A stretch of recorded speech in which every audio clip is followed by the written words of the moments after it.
Tim Black. Tim Black.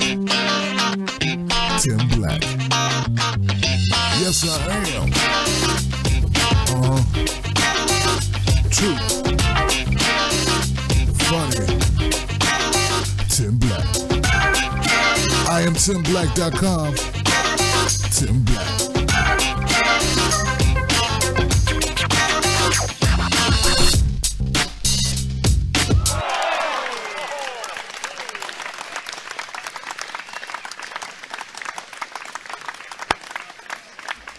Hey everybody, how you doing? It's your man Tim Black. Welcome to Tim Black at Night Show. Thank you so much for being here. I appreciate you.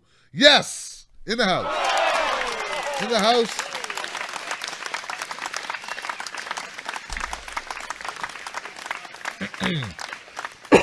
Wow. Goodness gracious, guys.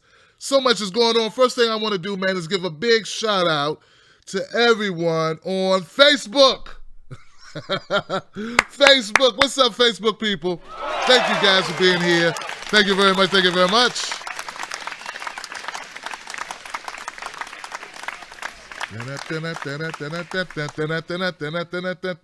And second but not last, well, I guess it's last, but not last in my heart. Y'all equal. I love you so much.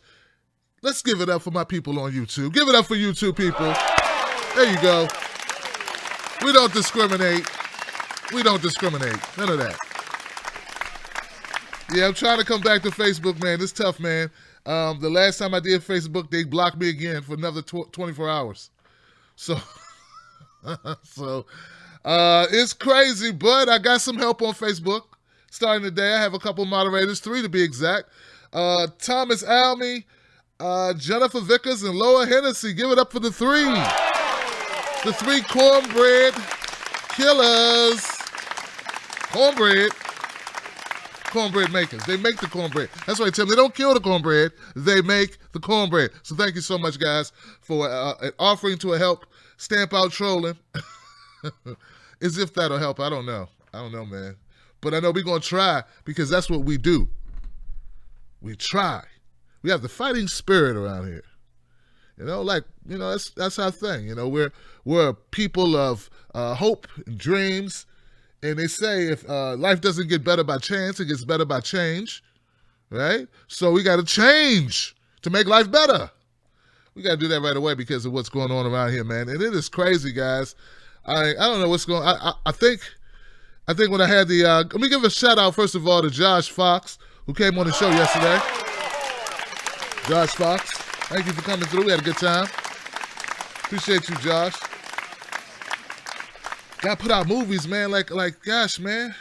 God, he put out movies like it's like he putting out the trash, don't he? He just keeps putting it out. Like, come on, man.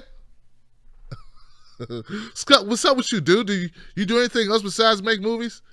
But he's got a great team of people that he's working with on this new movie called Awake, and I encourage everybody to check it out. And if you have not seen How to Love the Things You Can't Change Before Climate Change or something like that, go see his other movie. Go to How to Let Go of the World and Love All the Things Climate Can't Change. That's it. How to Let Go of the World and Love All the Things that we cannot change. That's it. That's what it is. I'm trying to tell you guys, man, that tonight we're going to talk about a lot of stuff. We got phone calls in the house, man. I see 2 of my homies in the queue. I love you guys over there. Tim Black's Wolfpack, all the way around. You guys are fantastic, man. Thank you for supporting this show. Like I said, my only goal in life is to be as big as Jimmy Dore and Kyle Kalinske, because that's how big I need to be.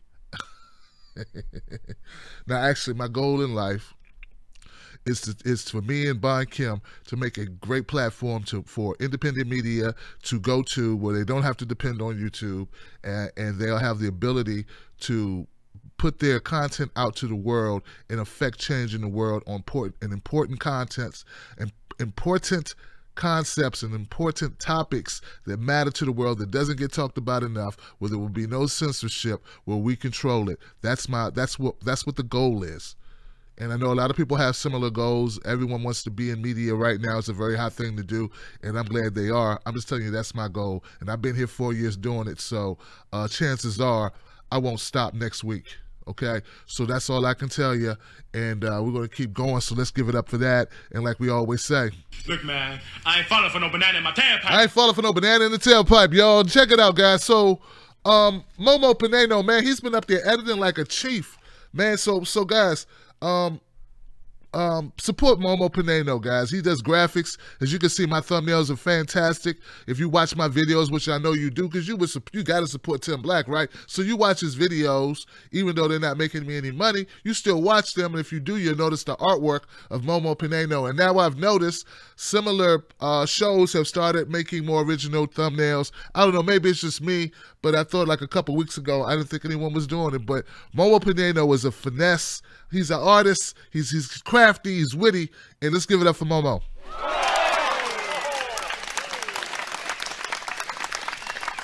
You're an original, Momo. You're an original, brother. They can't take that from you, man. All right? All right. And, gosh, man, where to start is so crazy and stinky. It's stinky crazy. You know, I wanna, got that guy, got this guy. Let's go with this guy again. I like that backdrop picture. Because this is crazy. I want to first go to, this is hilarious. You're going to laugh. All right. Surprise. The establishment now loves Donald Trump. Why am I not surprised that they love him? Why are you surprised? They love Donald Trump now. It's a reverse situation from what we were disclosing or discovering not too long ago. All of a sudden now Trump is the man. Oh, he's the man. I'm waiting for somebody to walk up to him and say, hush. I'm just talking about Trump. Because Trump is a mother. You understand what I'm saying? That's how they're talking about Trump. Trump is the Don. President Trump is suddenly winning positive reviews from a Washington establishment that is often feuded with the White House. Trump has evolved or flipped on a series of economic and foreign policy issues, including relations with Russia, NATO's relevance, Federal Reserve Chief Janet Yellen's future, whether China is a currency manipulator, and the usefulness of the Export-Import Bank. Trump's been all over the map, baby. And now they love him. All he had to do was fall in line on certain key elements, like war. Oh, yeah, just, go to war a little bit. Oh, I got your back, bro. The changes have generally warmed the hearts of former critics, including MSNBC's Joe Scarborough and Washington Post columnists David Ignatius and Charles Krauthammer. Yeah. Joe told him he wanted to come over and have coffee, sit down and talk about it, kick it. It's a warming up moment now, guys. Facebook, they love him now. He's great. Oh, is that you? Come on in, Don. Have a seat, Don. Go here, baby. Let's get some hot chocolate. We got some hot chocolate. You know you like hot chocolate. Have a seat. Somebody rub his feet. Give him some little gloves for his hands. Oh, he's so cute. Trumpy Trump, Trumpy Trump, warmonger, Trumpy Trump, Trumpy Trump. Just as important as the policy reversals is the sense that White House Chief Strategist Steve Bannon is losing influence in the White House at the expense of a more centrist group of advisors led by Trump's son-in-law, Kushner. National Security Advisor H.R. McMaster and Defense Secretary James Mattis have also seen their stock rise. Both men were involved in the decision-making over last week's airstrikes in Syria, another departure for a president who previously had signaled a reluctance to get involved in that conflict. I try to tell people this all the time, and I know it's counterintuitive. Like, it goes against what you would normally imagine to be logical or make sense. Someone like Bannon, who has a history of, can't we just say, like, not really liking people that aren't, white, right? If he was not a white nationalist, he was hanging out with a lot of them, and he said, hey, man, they're good for business. I like making white nationalists money, so I don't know, call me what you want to call me, just pay me right, you know what I'm saying? Because we're doing good over here, Breitbart. So whether you believe that or not, just because, and look, and I argue with people about this. I argue with them, and they don't get it. And I won't say argue because, we sprinkle some facts on them and get out of there. But I mean like family, like actual family. I've had this conversation with my wife. I'm like, babe, just because you don't agree with this guy's ideology does not mean you don't end up with the same side of an issue. So Steve Bannon may have had all these things wrong with him, but he didn't want to go into Syria. Now, the reason why he don't want to go into Syria and the reason why you may not want to go into Syria are totally different. But at the end of the day, it's the same decision. He don't want to go into Syria because he don't care about them brown folks over there. Let them die. That's his decision, probably. That's probably his thinking process. I ain't got time to worry about these brown, blow that jug up. I don't care. All right? He spend money over here on eugenics. Now, I might not want to go to Syria because I don't want to see servicemen and women over there in the war we said we was going to step down from that never should have begun, and we left stuff alone, right? And I think we're just making it worse. We keep funding the wrong people, and all of the Middle Eastern quagmire crap that we get into over there has been done because we are looking for money and oil and pipelines and things of that nature. So you're not fooling me with your humanitarian crap. We create a problem now. Oh, we got to help them now. Oh, we got to help them, man. Did you hurt yourself? No, you just ran over my foot, lady. What is wrong with your driving? Oh, let me help you, baby. Come here, baby. See, we know what's going on. But that's what I'm saying. Just because, see, now, back to Steve Bannon, what I'm saying is Steve Bannon, you may disagree with him wholeheartedly. I don't like his politics from what I hear of it because you never really know what's true, some of this stuff. That's why I say I'm not sure. I'll tell you this. Steve Bannon losing influence is part of the reason why we went into Syria or dropped bombs in Syria because we were already in Syria. We were already in Syria. So just peep game as it goes, it plays out. Oh, we hate Steve Bannon. Okay, he out the way. Now he got a bunch of people that war hawks who just want war. Oh, okay, that was. I told you I didn't want this. I told you I didn't want the baked chicken. Then you want me some baked dog's feet, dog paws. I don't eat dog paws. Can I get the baked chicken back? It's born, but I eat it. It is. I am used to eating that. I don't eat dog. See what I'm saying? Do you understand what I'm saying? Okay. What did Krafthammer say? He proclaimed Thursday that the traditionalists are in the saddle. U.S. policy has been normalized. The world is on notice. 8 years of sleepwalking is over. America is back. Oh, man, that's a... America's back, man.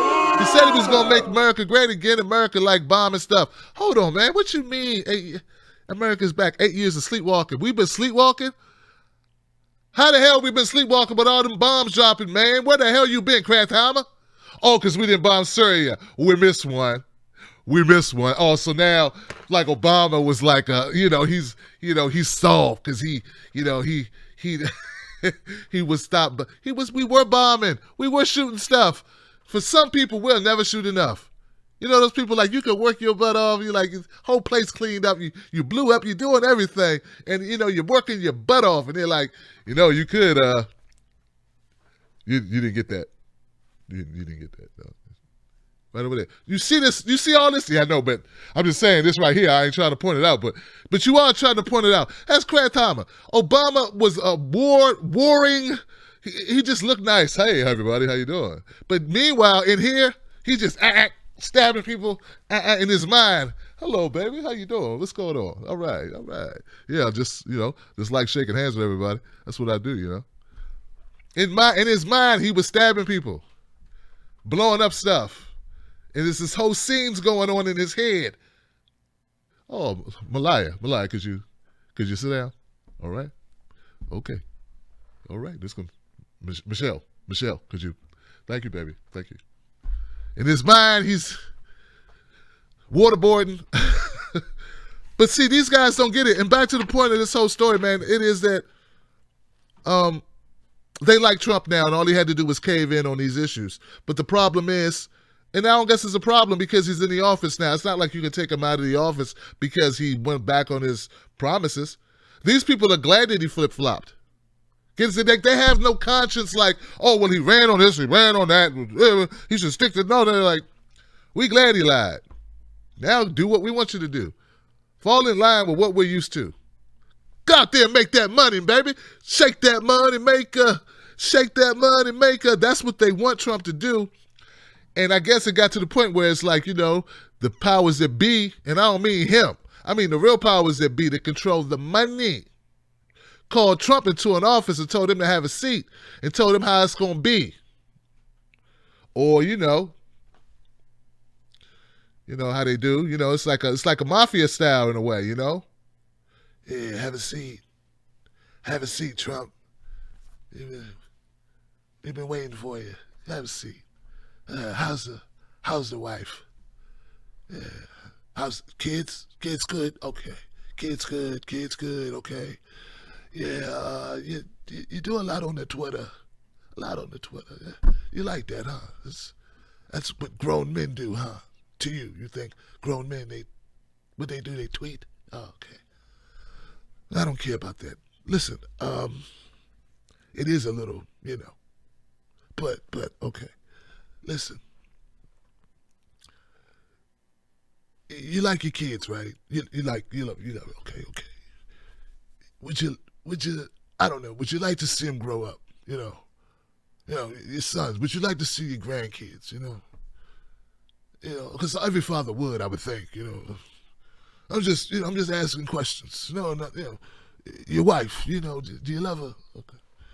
How would you like if she was, I don't know,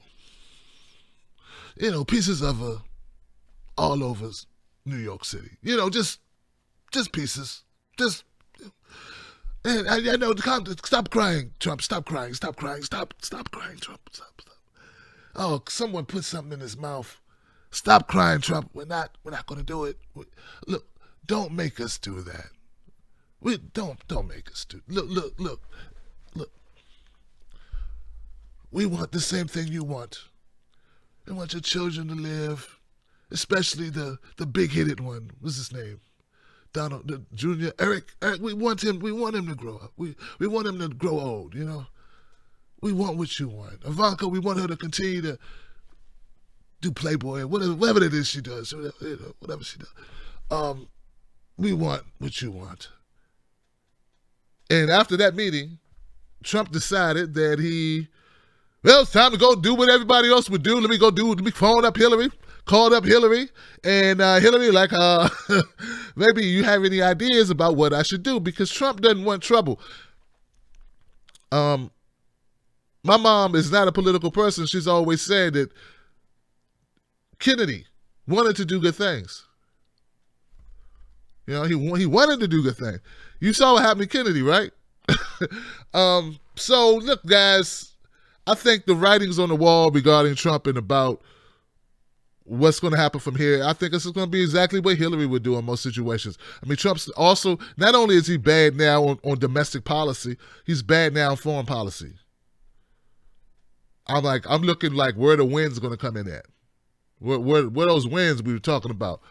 Everybody see all the drain the swamp. I don't hear that conversation. In fact, he hasn't brought up the swamp since he got into D.C. I haven't heard him say the word swamp anymore. He not only didn't drain the swamp, he fed it. He went in the swamp. He went in the swamp and got the swamp things. Took them home and put Seuss on them. You know what I'm saying? And then put him on TV. I mean, and then gave him. He's not what he said he was going to be. And I think I hate to tell you now. Look, I'm not telling you this to ruin your weekend, because I want you to have a great Easter weekend. But what I'm telling you is I don't expect it to get better. Right? I expect him to continue down this road of falling down the tree and hitting every stick of stupidity. I expect him to. He fell. He hit a couple branches. He gonna hit every branch on the way down until he hit bottom. I believe that at this point. Now I'm hoping that I'm wrong, right? But I don't think I am. So give it up for that. I don't think I'm wrong. I want to be wrong. I'm not one of those people. Oh, my ego. I want to be right, and I'm right. No, I want to be wrong. I want to be wrong. You know what? I think some people, like in our, not only in mainstream media, but some people in independent media, they say some really vile crap. And I'm like, they want to be right so badly, and they get like really upset and emotional and crazy. I'm like, what is wrong? Dude. And it's like, woman, you should not want that. Like, and if you're wrong about something, admit you were wrong. Be happy to be wrong, because most of the stuff you're talking about is pretty devastating. So let's stop rooting for horrible things to be true. Let's look for opportunity for hope, but we deal with reality too. So like we could do both. Like I don't know how y'all watch some of these people, man. They kind of make you want to never watch anything else again unless you like being depressed. So I always try to end it on a note of possibility of what we can do, like what the solutions.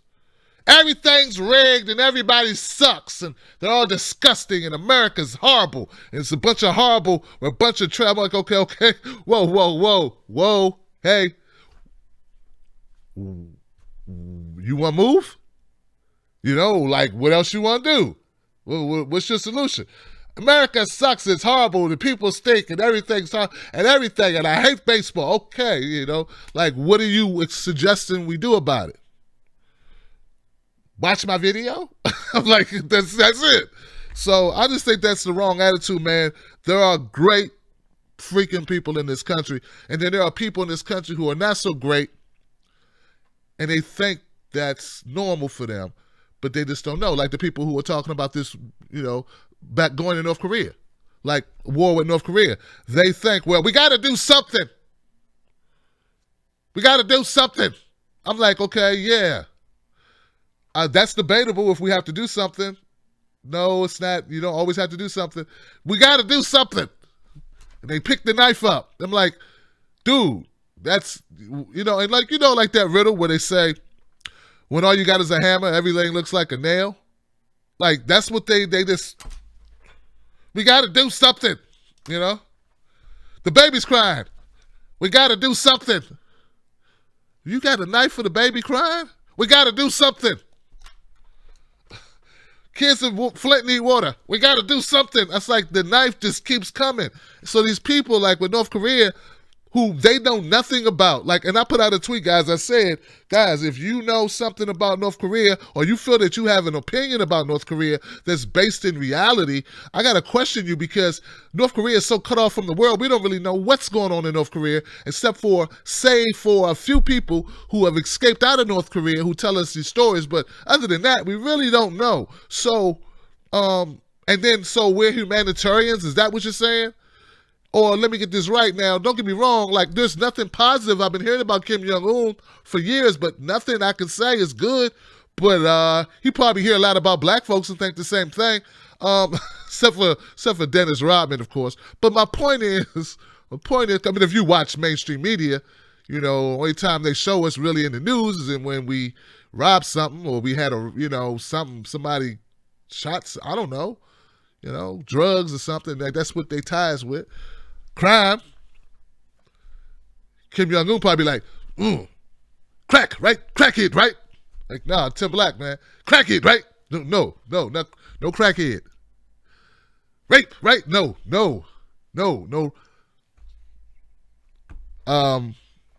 But back to this, man, like what I'm saying is we don't really know enough about North Korea to really be so strong. These people are like, and look, I like Roseanne Barr because she say anything, but sometimes saying anything, I don't know why. You know what I'm saying? Like, I can't figure this crap out. Like, she's like, you people are talking about, you're rooting, you stupid liberals are going for Trump. No, you're going for North Korea instead of going for Trump against your own president. And I'm like, that's how I envision. Let me try it again. So Roseanne Barr is a friend of mine. I follow her on Twitter. She follows me. She's retweeted some stuff.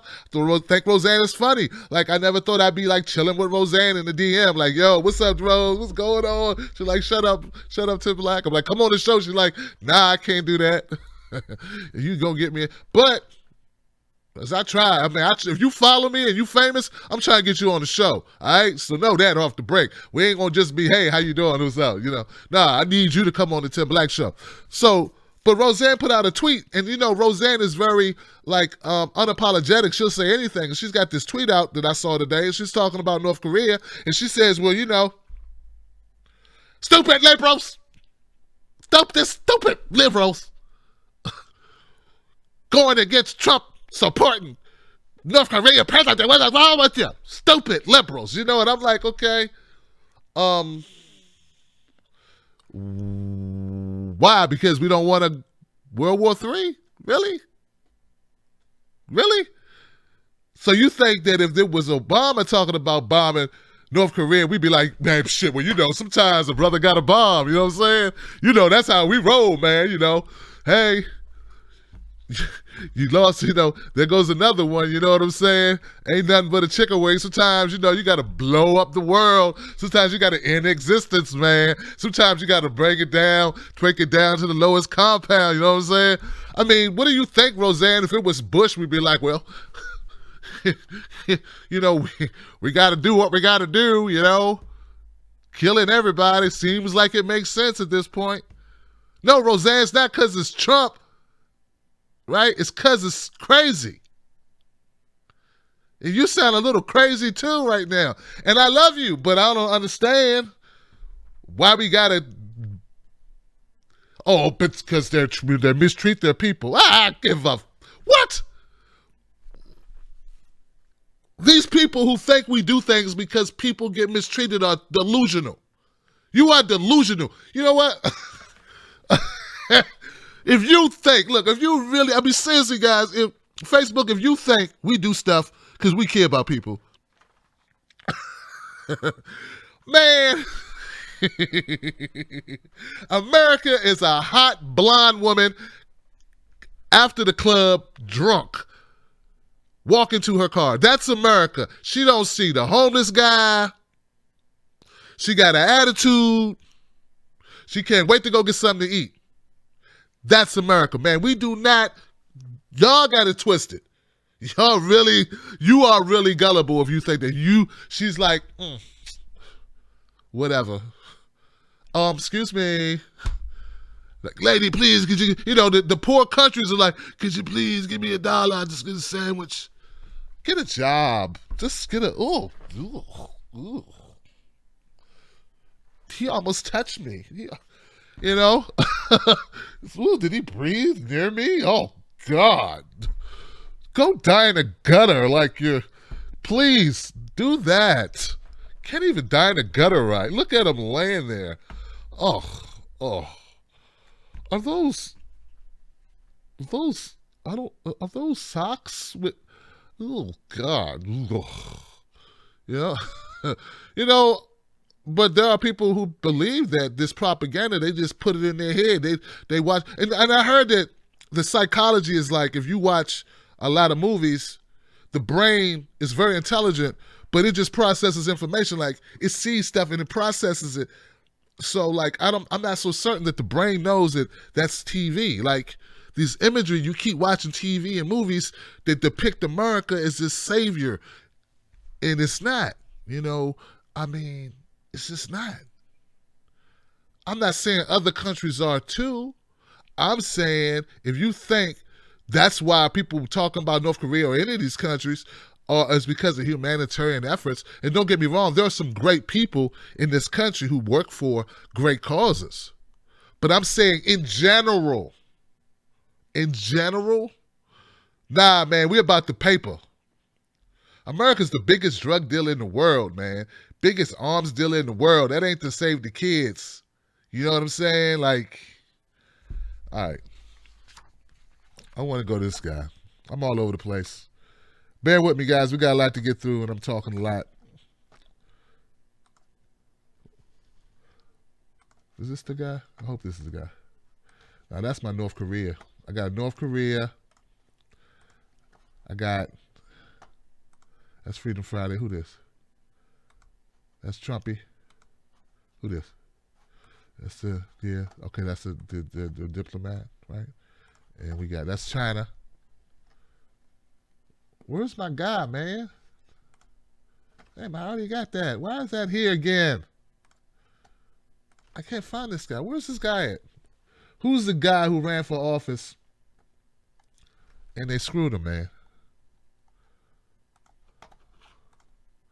Dang, this is never. Damn it, that moved me. I done moved me on the damn. Crap. All right, you know what?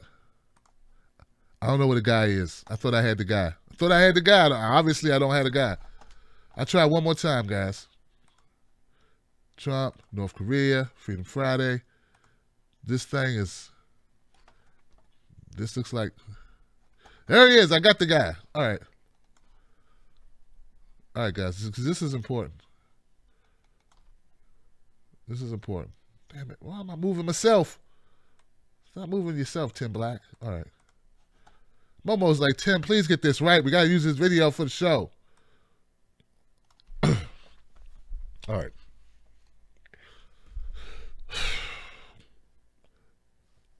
The Democratic Party doesn't want to win. They just want to look like they win. That's the whole idea, to look like they want to win. You understand what I'm saying? Evidence, case in point. Since losing the presidency to Trump, the Democratic Party's leadership has made it clear that it would rather keep losing than to win with Bernie-style candidates. The Bernie Sanders wing might bring grassroots energy and, if the polls are to be believed, popular ideas. But their redistribution policies pose too much of a threat to the party's big donors to ever be allowed on the agenda.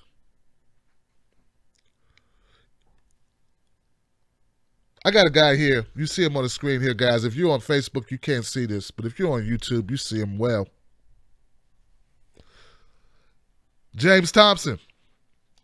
The Democrats demonstrated this one more time this week when, in a special election triggered by Trump's tapping of Mike Pompeo for CIA director, a Bernie-crat named James Thompson came painfully close to winning a Kansas congressional seat that had been red for over 2 decades, and his party didn't even try to help him.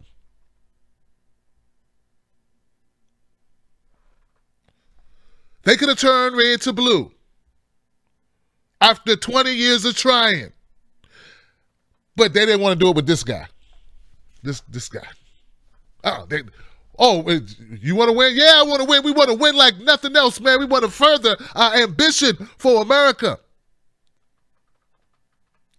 You have to do it with this guy. Oh, nah, I'm good. Sometimes you lose. Oh my God! And what's most painful about it, people, is when, like, if you're really in social media, if you're really social and you pay attention to stuff, and you're really like, you're on Twitter, you hear Maxine Waters, Trump should be the president. I'm like, yo, somebody get Patrice, please. Somebody come get her, man.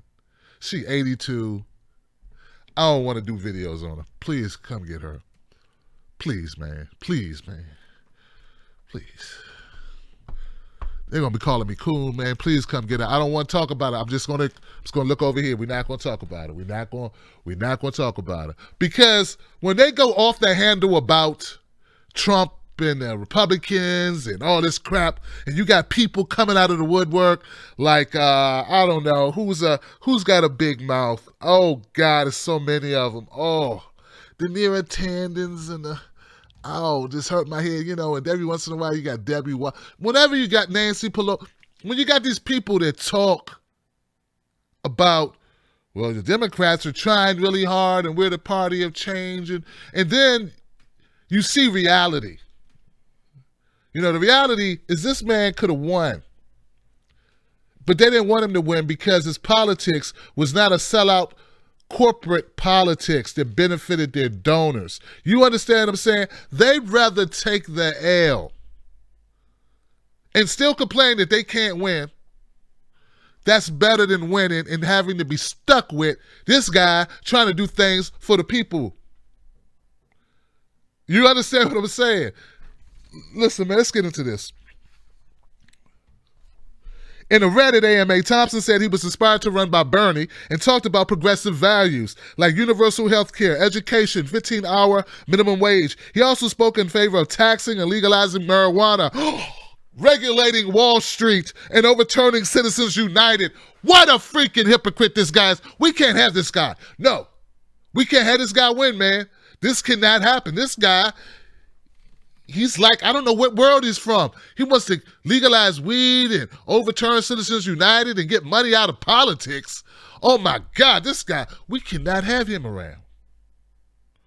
We can't have him around. And this is why I have such a problem with my black folks, man, who don't understand. I'm like, dude, like, well, this Republican's racist. I'm like, dude. What do you call a party that would kneecap, backstab, sabotage the people that will help you in favor of racist just because they want to keep their money right? Which is more racist? Seriously, which is more racist, guys? Come on, walk with me here. You got Tom Perez. All this time we need to do what we got to do. And I feel the Democrats, we need to put together. And we going to work together. We going to win it. We going to flip this thing back over. We going to make ourselves some apple turnovers. We going to do what we got to do, baby. We going to do it, baby. Come on, Keith, you little short fucker. Come on over here, Keith, you bastard. Come on, man. Let's play some spades and let's get it going for the Democratic Party and the millennials. Come on, you dumb youngies. Come here. Oh, come on. Let's do it for the Democrat. Oh, we can't win with this. We're not gonna try it with no. Get this out. We need corporate money, baby. I love the corporate money. When I go to the strippers, I spend hundreds. I gotta keep spending my hundreds. I can't be expected, to be, slumming around, man. Tom likes to stay clean, you know what I'm saying? And this guy's gonna take away my Mercedes. So he lost. Thompson lost because he could not get the DNC run by Tom Perez to help fund his campaign. He raised money with the people. He raised money grassroots. He could not get him penny. What did he get? $300? $3,000. The man raised $226,000, $27 at a time. And the DNC refused to give him money until the last day. And then you know how much they gave him? $3,000. Here, son. Don't say we didn't try to help you. Hey, he can't win, right? All right, you can keep the quarter. Go ahead. That's how they did the guy. All because his politics was inclusive. It was progressive. What did he want again? What did he talk about doing? He talked about universal health care, education, 15-hour minimum wage, legalizing marijuana, regulating Wall Street, and overturning Citizens United. All concepts and issues the Democrats as a party do not stand for. And once again, as we hear the Democrats scare and fearmonger us and the corporate media about how racist Republicans are, what is more racist? An actual guy who might be like, I don't really like, I don't have a problem with blacks. I just don't want to live next to them. Or the people that make you get that guy because they don't want you to have the person, right, who's like, hey, man, let's just get money out of politics. I guess we got to put the black people. Yeah, we're gonna have to put him in because we can't have him. No. That guy's crazy. He's certifiable. He wants universal health care. What else can I say? He's crazy. That's our politics. That's what's going on. James Thompson never had a freaking chance in the party of change. I'm running a little long on these stories, man. I know I am, guys. I'm just really happy. I'm having fun, though. I'm having fun, because I'm a fun guy, and it's a fun time. And like Lee Camp said, it's an exciting time. It's an exciting time, Tim. It's an exciting time, when you have to, it's an exciting time, man. Totalitarianism is rampant in oligarchy. Yeah. That's what's going on, baby. That's me pretending I have hair, doing this for no reason, Someone said, Tim, man, China's going to help us, Tim Black. China to the rescue, Tim Black. That's North Korea right there. This guy. So they say, Tim, China might help us because, we want China to help us out with North Korea, man. And this is the thing that people are not thinking about. We can get a lot of people killed just talking real, as we would say in the hood, greasy. Talking real greasy in North Korea can get a lot of people dead real quickly. Like allies, like, oh, I can't get you, but I can get China, though. Yeah, oh, okay, that's how you are. Okay, bye, Japan. You know what I mean? Let me just go ahead and do that then. Because if somebody get hurt, if I can't get you, I just get your friends. All of a sudden, your friends start disappearing. China fears North Korea's U.S. conflict could erupt at any moment. China has warned the conflict could break out at any moment as tension over North Korea increases. Foreign Minister Wang Yi said if war occurred, there would be no winner. Well, it's got to be a winner. We're Americans. All we do is win, win, win, win, win. All we do is win, win. No, not this time, dummy. Not this time. No winners. All losers.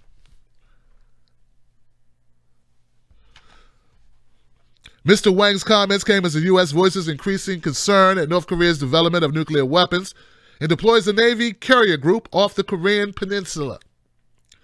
China, North Korea's only backer, fears conflict could cause the regime to collapse and problems on its border.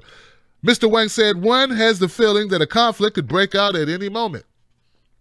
I think that all relevant parties should be highly vigilant with regards to this situation. Basically, what Mr. Yi is saying,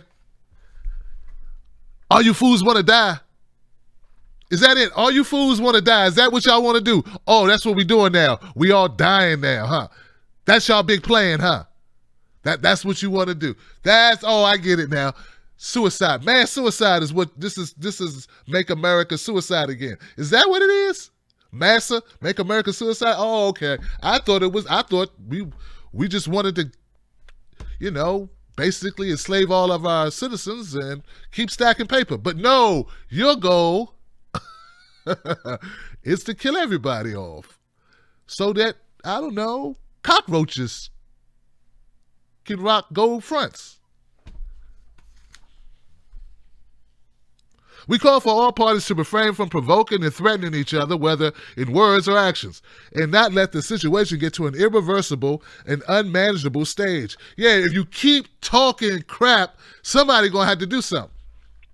Just because we got a bunch of narcissists running these countries. Trump, narcissist number 1. Kim Jong-un, narcissist number 2. Oh, wait, you said something about my mama. You talking about my mom, man. I'd like to know if you're talking about my mother. And that's it. They're not even thinking your mother will be dead and so will everyone else's mother. But no, we're not even going to care about that.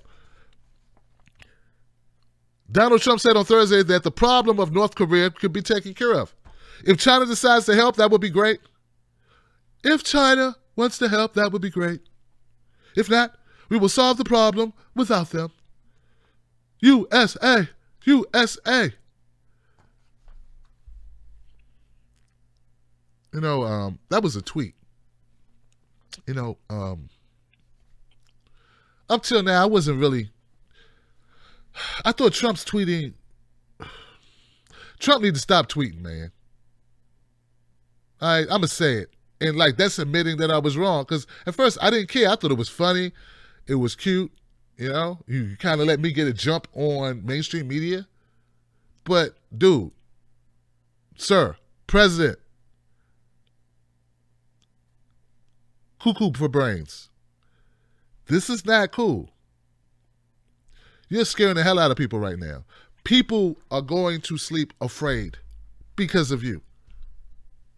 And not just Americans.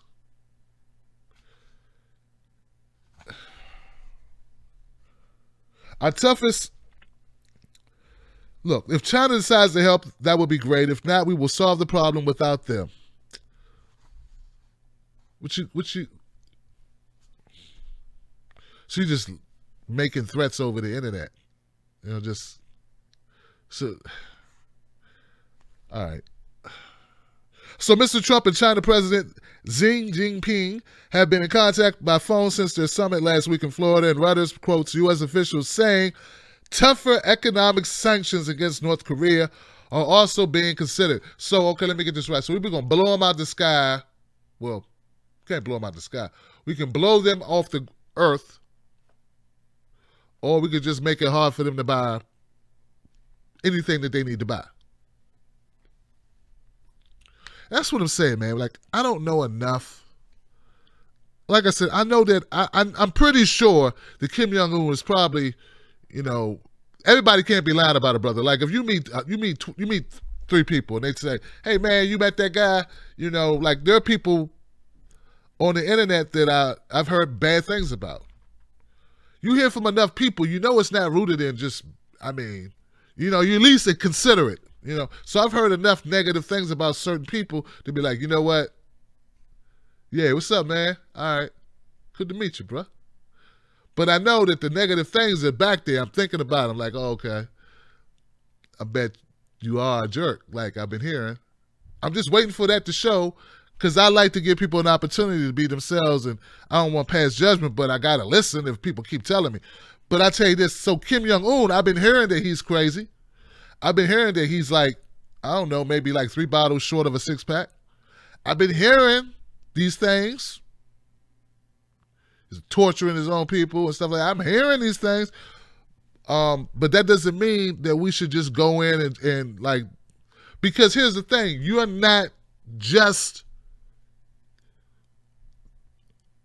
not be just killing Kim Jong-un.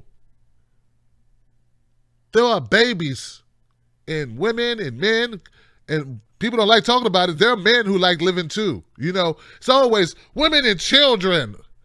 I'm always like, hey, woo, over here, guy over here, penis over here who likes, living. Would like to continue living. Thank you. Could I keep going? Thank you. Don't want my stop to come up just yet, because I wasn't born with breasts in a vajayjay and got older. Could I keep going? So when you talk about bombing North Korea, you're talking about bombing people, not things. Like people who have lives and have dreams. They may be different than your dreams, different lives than your life. But it is a life. It's a life that's worth preserving. And we should do everything possible to not take life. Especially when there has been no actual aggressive action towards us. Some guy down there yelling to himself, don't really affect you, man. I hate everybody. Okay. I can't hear you really well, but okay. Okay. And this guy's got problems or whatever, but that doesn't mean, all right, blow his house off the block, man. Just flatten that. Dog, cat, fish, everything, just all that. And that makes you what? A psycho. So that's what I think about that, guys. I hope that makes sense to you.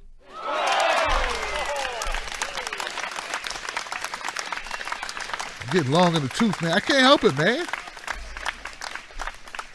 Almost like, you got 12-minute segments, Tim Black. 12 minutes, man. All right. I got to do one more, man. And Momo will be mad. He's like, Tim, you only got 4 clips out of a 2-hour show. What's wrong with you, dude? This one's kind of strange. I don't really get.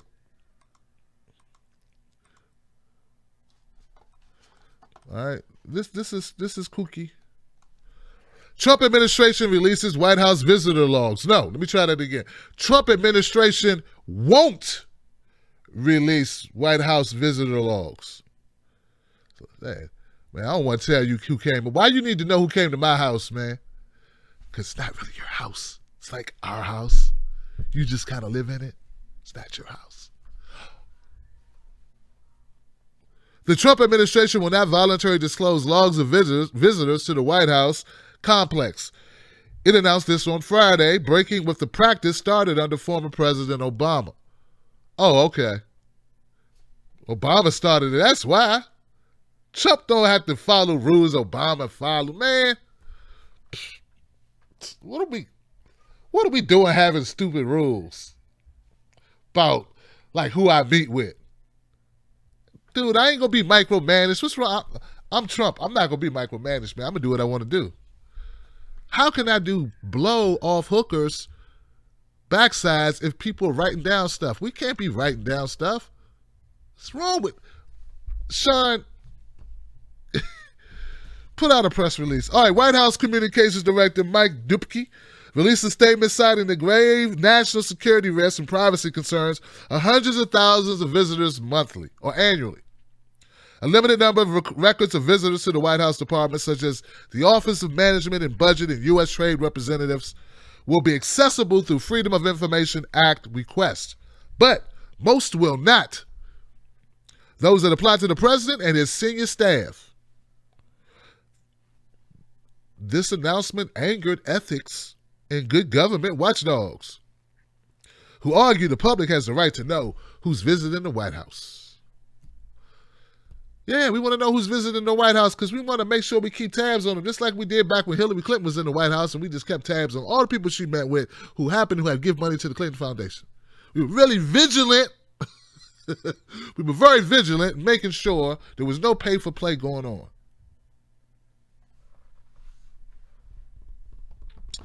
We were so vigilant, we didn't catch nothing.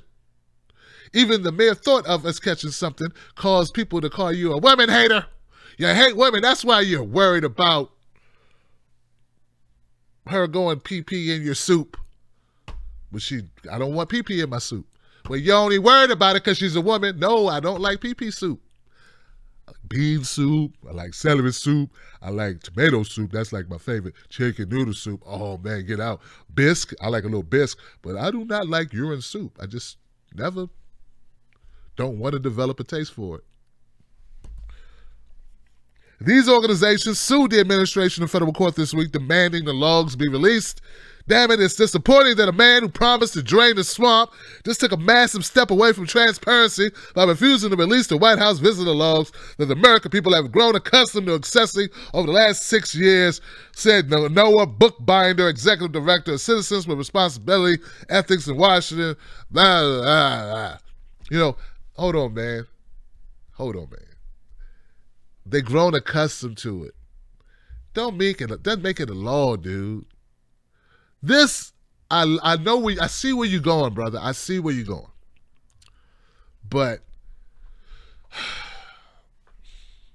it's not a law, dude. Is it a law? Is it a law? Is it a custom? And if it's only been done under one president, is it really a custom? What did Chris Rock say, when you're married, you may be accustomed to having a lot of money. And then when you have been eating nice places, going to fancy restaurants because you're married and the person you're married to got a lot of money. But when you get divorced, you can't be like, well, I'm accustomed to going to nice restaurants. So what I'm saying is, you're saying you're accustomed to knowing everybody who goes to the White House. And all I'm saying is one president does not make a custom. I want to ride with you on it. I just don't think the car has wheels, man. You ain't got no gas in the car, bro. Not for me. But I love the idea. But come on, let's just say it, man. Trump don't want people to know his business. He don't want to know. He don't want you to know who came to the White House. We can still request it, though, right? It just won't be published to like a website or something. Let me try a little bit further, guys, before I make my decision on this guy. The White House also announces terminating Open.gov, which the Obama White House used to post visitor logs. There it is. I'm right. Staff salary information and financial disclosures. Officials argue the site is duplicative, and closing it could save $700,000 over the next 3 years. All right, I'm calling BS now. Facebook, I'm calling BS. Trump and nobody in the White House is concerned about saving $700,000. If they was concerned about saving any amount of money, they wouldn't let Trump ass be running off to Mar-a-Lago every other week, costing us $30 million or some crazy number every time. You get what I'm saying? So don't talk to me about you want to save $700,000. Man, Trump's the raccoon carcasses, cleaning up the raccoon carcasses to make Trump's hair piece costs over $700,000 a week. So don't come to me. The taxidermist that takes the beaver buttocks fur that makes the Trump hat hair cost more than $700,000 a week. Tim, you're going for old Trump jokes. No, I just decided my goals were simple. They were simple. My goal was simple. I wanted people to know, particularly African Americans, I want them to know you need to look at both parties, whether they be a Democrat or Republican. That's true. But I cannot pretend that Trump is normal in a lot of stuff he's doing, not because we don't want to normalize him, because he's not. He's wrong. And just like Obama was full of some cut, Trump is full of extra cuts. Both of them. And now he's only making it worse because with the throwing it, his whole cabinet just full of mice and rodents, and then bad decisions, and then war too. I mean, come on, it's too much. It's too much, man. I gotta hammer him often. So if that's a problem for your delicate nature, I get it. I don't care, but I'm sorry you feel that way. I wish for you light. You can't cut the EPA, cut HUD, send tomahawks and make money off sending tomahawks. Yeah, because he got money in Raytheon, and then do this, drop this thing. It's too much, man. Frankly, it's too much, and I don't have to explain no more. Man, crazy. He deserved my ridicule and bad jokes. Just like it's just what it is. All right, guys, that's it, man. I appreciate you. You guys are great. You really are.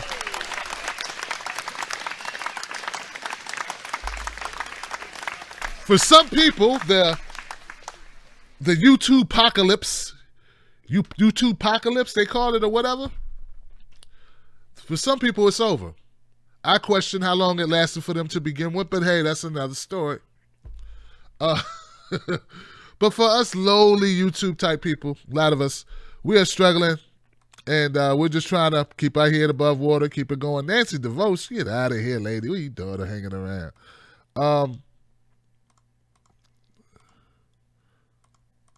I had a lot of Trump pictures.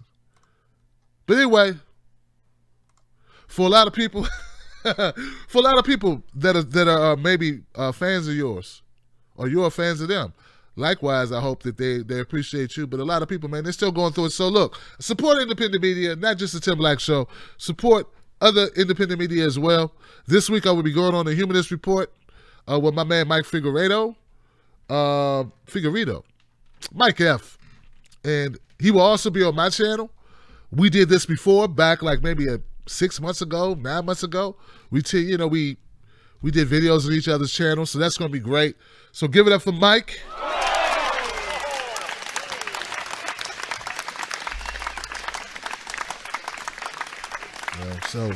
Support indie media at all costs, guys, because it's important. Some of us are doing very well, and some of us are doing very bad. Okay? And it's just it just seems like in life. Some people who do very well continue to do very well, and those who don't do very well continue to do very unwell. And I like to see that change, and I will do my part to make sure I will do everything. I will personally do everything to say or to help people who are actually struggling, not just the people who are already doing well, who are doing well. And I'm going to leave it there. I'll let you do whatever. And I'm going to go to phone calls, because speaking of doing well, we got people that are doing well on this phone call tonight, and they want to get in. They got some stuff to say. I'm sure they do. So let's get them going, guys. Thank you so much to Laura, Thomas, and Jackie. Is it Jackie? Jennifer. Jennifer over there in Facebook world. Thank you so much. We're going to open up phone lines. I hope you guys are ready. The phone number is 319-527-6212. 319-527-6212. And, what I do with my pen? I guess I could use this big red marker. Okay.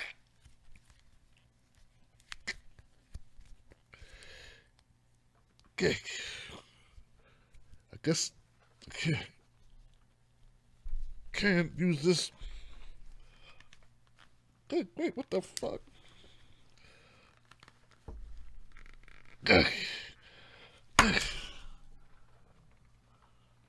Maybe not. We'll use this. It's got no ink in it. I need a pen, guys.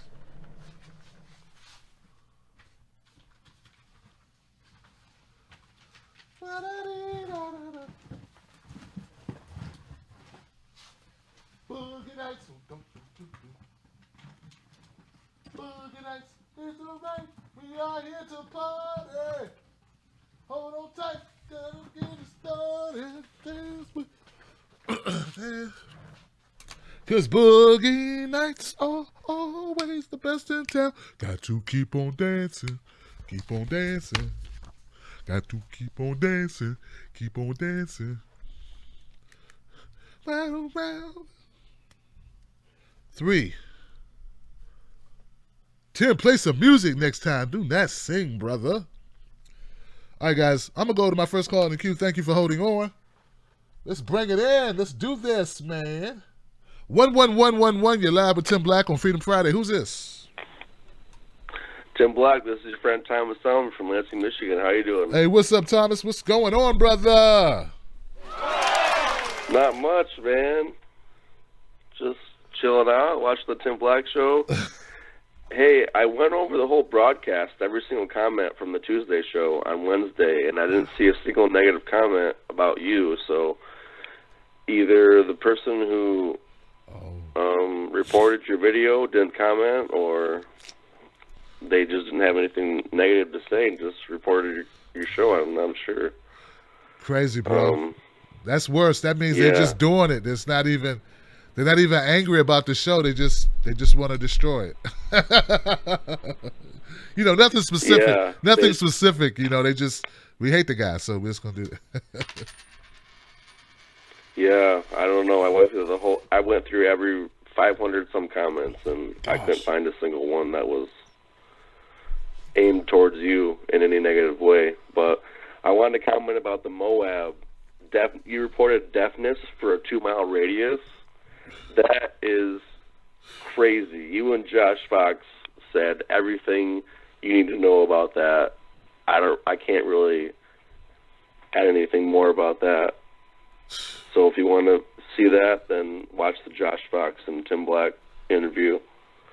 And Pompeo didn't he and he and Trump were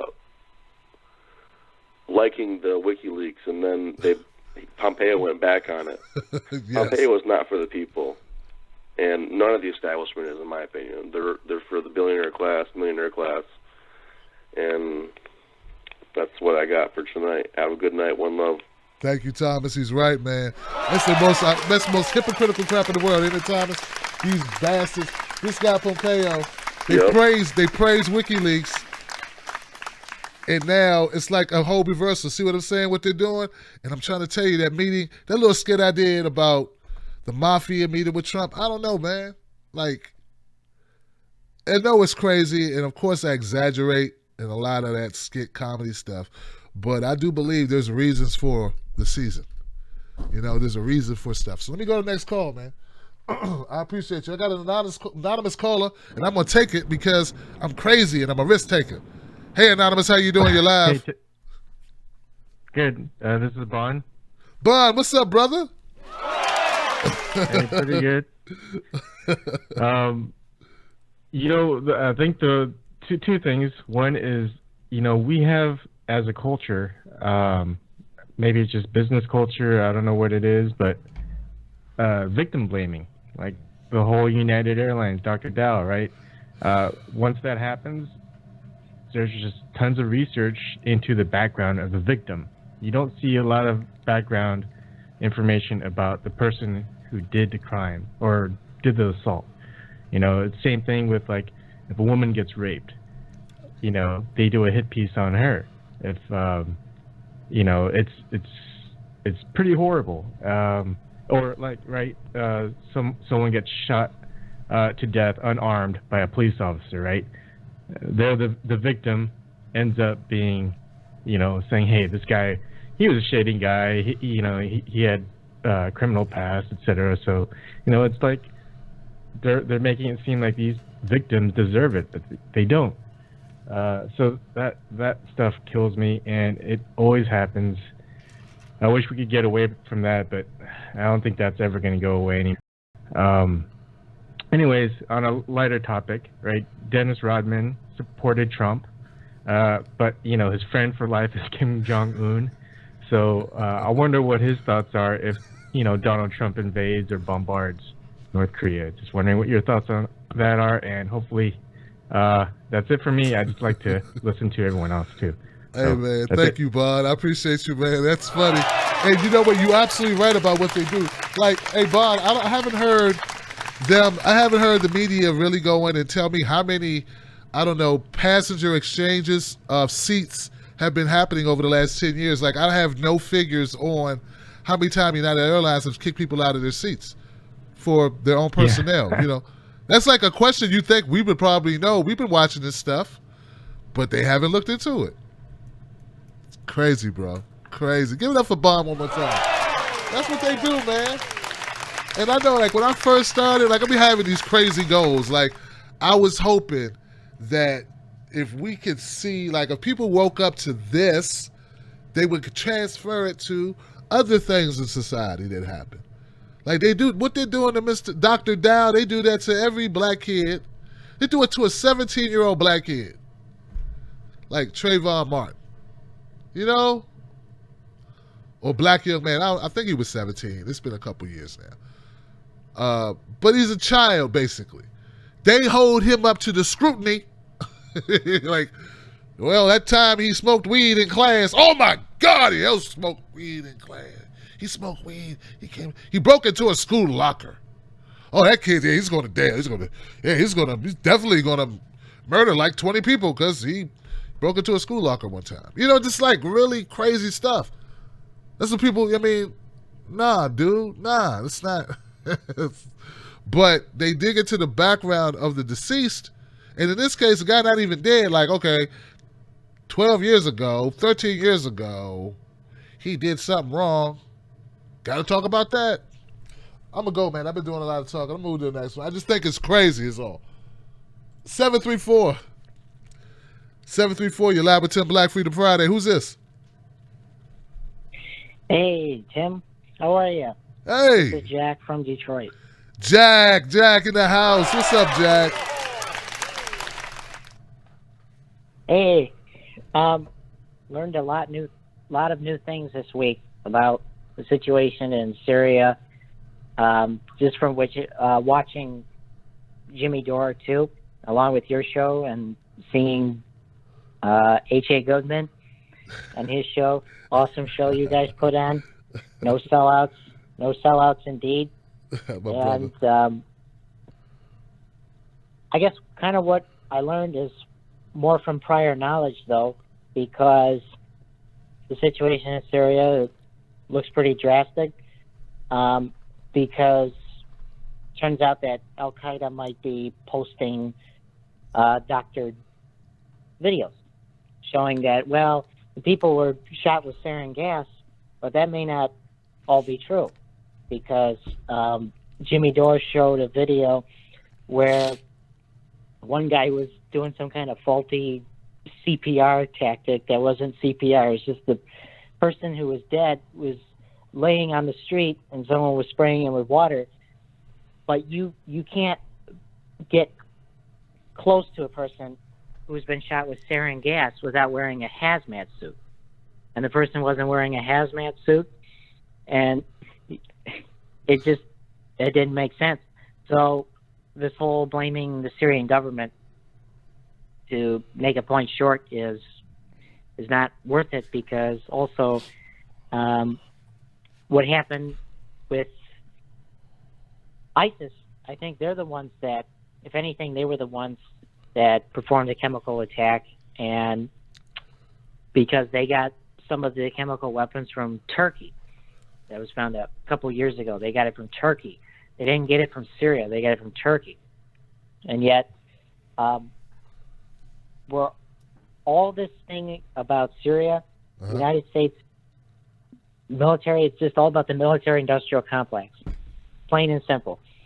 They're fighting to keep a pipeline in Syria going, and Russia and Syria are fighting over the pipeline, and the United States is fighting over the pipeline because they want to charge us for even more, and they want to continue this whole fossil fuel brigade, and we need to stop that whole fossil fuel brigade because it's nuts. And the other thing too is Syria really, they did their Christine Amanpour did an interview with what's his name, Bashar al-Assad in 2005, and it just goes to show you we've been trying to take out Syria since 2005, and so this has been going nonstop, year after year, and it's unbelievable. And that kind of activity needs to stop. We can't be killing innocent people. You know, Jimmy Dore put up the proposition that we seem to use bombs to fix all of our problems, so why don't we just bomb Flint? Or because Flint's going through some trouble right now, when people got upset about Trump banning refugees, but we've been bombing all kinds of people in the Middle East.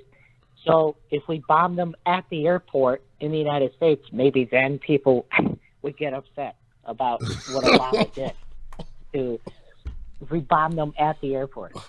But I was like, oh yeah, that's I never thought about that before. But that's the thing. Jimmy is alert. Jimmy, these YouTubers, they're alert, and I can't believe that YouTube actually has the balls to demonetize their program, because that's not right. Well, Jimmy, I heard Jimmy's fine now, man. He's fine now. But hey, Jack, man, I love you, brother. Thank you for calling in with that information. I got to leave it there though, just to get more calls in. But I appreciate you, man. Give it up for Jack, man. And Jack's right. You got it, Jack. And Jack's right. Jack's right. I saw Jimmy go from not having a Patreon account to making over $10,000 a month. Jimmy gonna be all right. All right. And he does those comedy gigs on the road.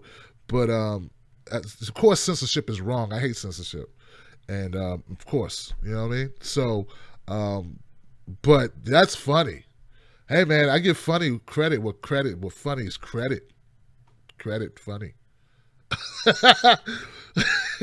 Bomb him at the airport. That's crazy. Yeah, that's how we solve problems, Jimmy. Why haven't Jimmy Dore and I done a show? Oh, that's right, because we haven't. Man, I'm tell you something. It would be funny. It would be funny.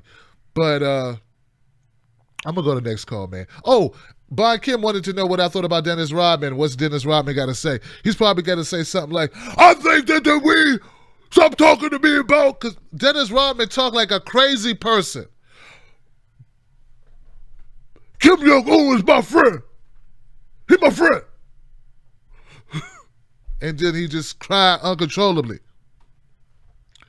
You got some coke on you. Dennis Rodman did a lot of drugs. A lot of drugs. But, I don't know, man. I'm sure Dennis Rodman would have nice things to say about Kim Jong-un. He always had nice things to say about him. And yes, he did support Trump. And he would just be like, these guys need to chill out, man. Maybe you guys need to come over, do a little cocaine, and listen to some Isley Brothers or something. Everybody just get together and do some coke, smoke some weed, and just get over this problem. It's a misunderstanding. Like I used to have with Michael. It's a misunderstanding. Next call. 408, you're live with Tim Black, Freedom Friday. Who is this? Tim. What up? Hey, Tim, this is Mike from the Green Party of Santa Clara County. Mike from the Green Party. Give it up for Mike from the Green Party, man. Santa Clara County. Talk to me, Mike. Hey, Tim. So check this out. I was trying to talk to our city council here in Sunnyvale, and I started doing some research, and it was about we wanted to divest in the Dakota Access Pipeline, but my approach was to look at the violence of pipelines. And I'd like to, this may be old news, but I'm just connecting the dots. Retired General Wesley Clark, you've probably seen this video where he said that in early 2001, shortly after the Twin Tower attacks, he was given a script from someone at the Pentagon to invade 7 Middle Eastern countries. So our wars that we're fighting right now were completely predetermined in 2001, okay? Based on Wesley Clark. He published a book, Winning Modern Wars, where he states this. You can look that up. The next thing I found was current Senator Richard Black. He's a Republican senator who you would think would be more pro-war than anyone. Just, you know, that's a stereotype for the Republicans. I'm not saying that all conservatives are neocons and war-hungry, you know, warmongers, but he went to Syria, and he does an interview online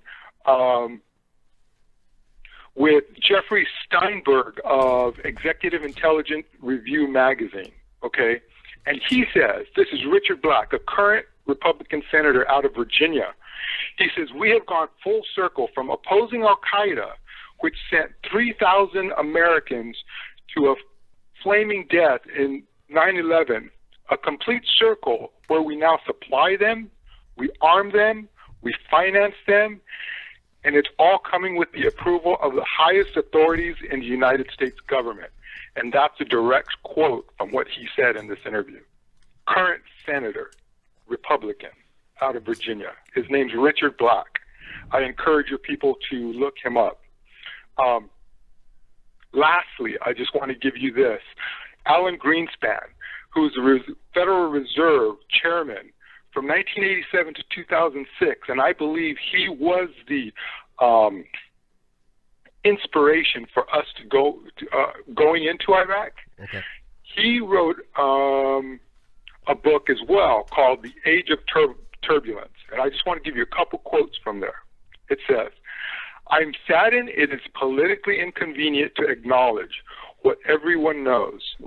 The Iraq war is largely about oil. He goes on to say, this is another quote, Greenspan said he had backed Hussein's ousting either through war or covert action. There's a direct quote. I wasn't arguing for war per se,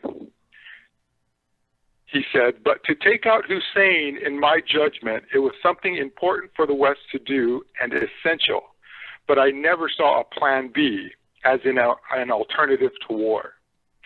So all of our wars in the Middle East were pre-planned, and according to Richard Black, we're supplying the opposition to Assad and basically groups that are destabilizing those regions. And Alan Greenspan says that he wanted the war in Iraq to secure the oil. So if we're talking about dropping the biggest bombs in Afghanistan when bin Laden is already dead, I don't know why we're doing that, and we're talking about, you know, challenging North Korea, I'll bet it comes down to there's some kind of oil investment that we want to take advantage of out of that war as well. I just wanted to give you those references. 90 seconds. I think it's very scary, and I think we're on the brink of potentially World War III. And again, I'm petitioning my city to divest in anything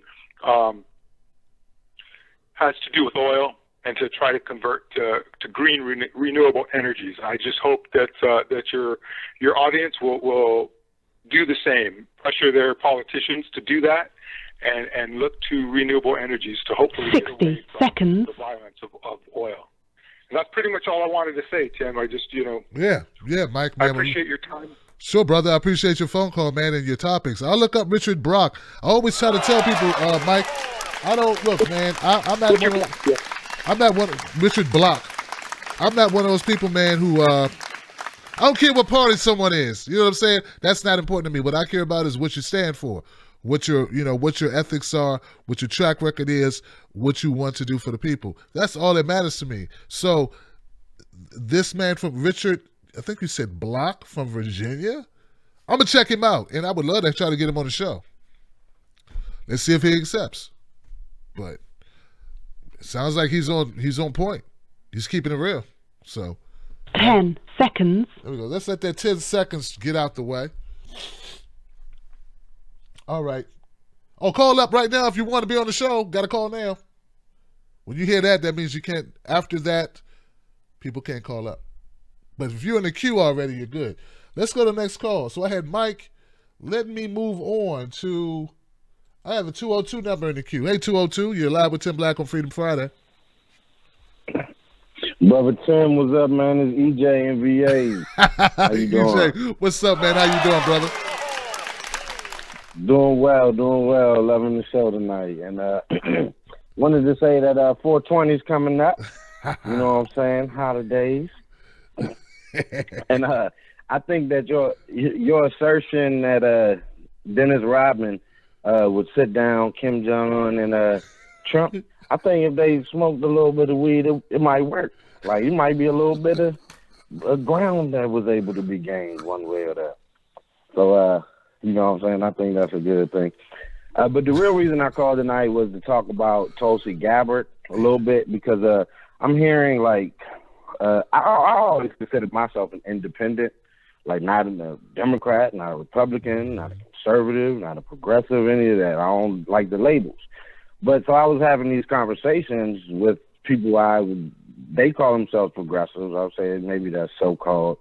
But they're really like, again, I'm not talking about Howard Dean and that side of things. Like, we know he's a clown. But I'm talking about like people who are really like supposed to be grassroots.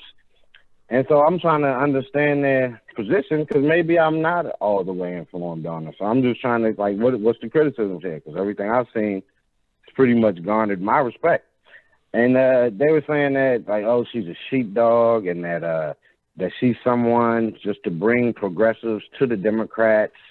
And so I'm like, all right, well, why do you say that? And they're saying, well, the evidence is because she didn't bring up election fraud, and that she supported Hillary when Bernie started supporting Hillary.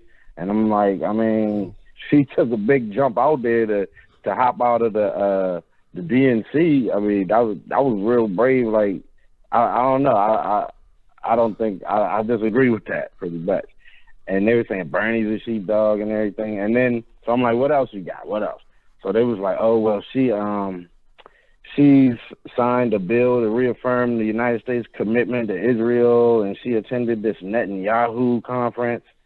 And I'm like, well, what's wrong with that?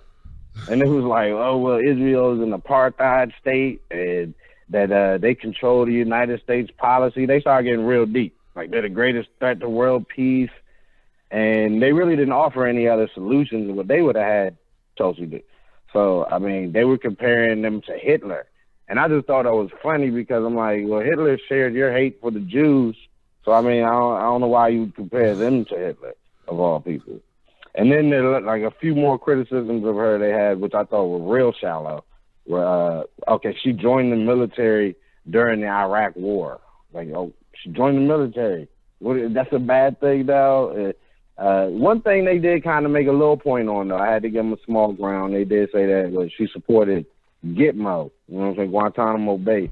And honestly, I'm on the fence about that. I mean, I really need to study that a little more before I can really, say one way or the other. But and that she was Islamophobic. I mean, I just think that's silly because we have to be able to question bad ideas, especially where it's not just a doctrine, it's a political and legal system. So to me, she's one of the only people speaking common sense, her and Rand Paul and a few others, Ron Paul. So I don't know, I wanted to hear your thoughts on it. Hey, man, EJ, man, I'll tell you, I've heard the same criticisms of Tulsi Gabbard and a couple people like Tim. Why are you making positive videos about her? I'm like, God, these guys, I understand you have your ethics and you believe what you believe, but just because she stood up, I agree with you, EJ, on a number of issues that she did so at risk.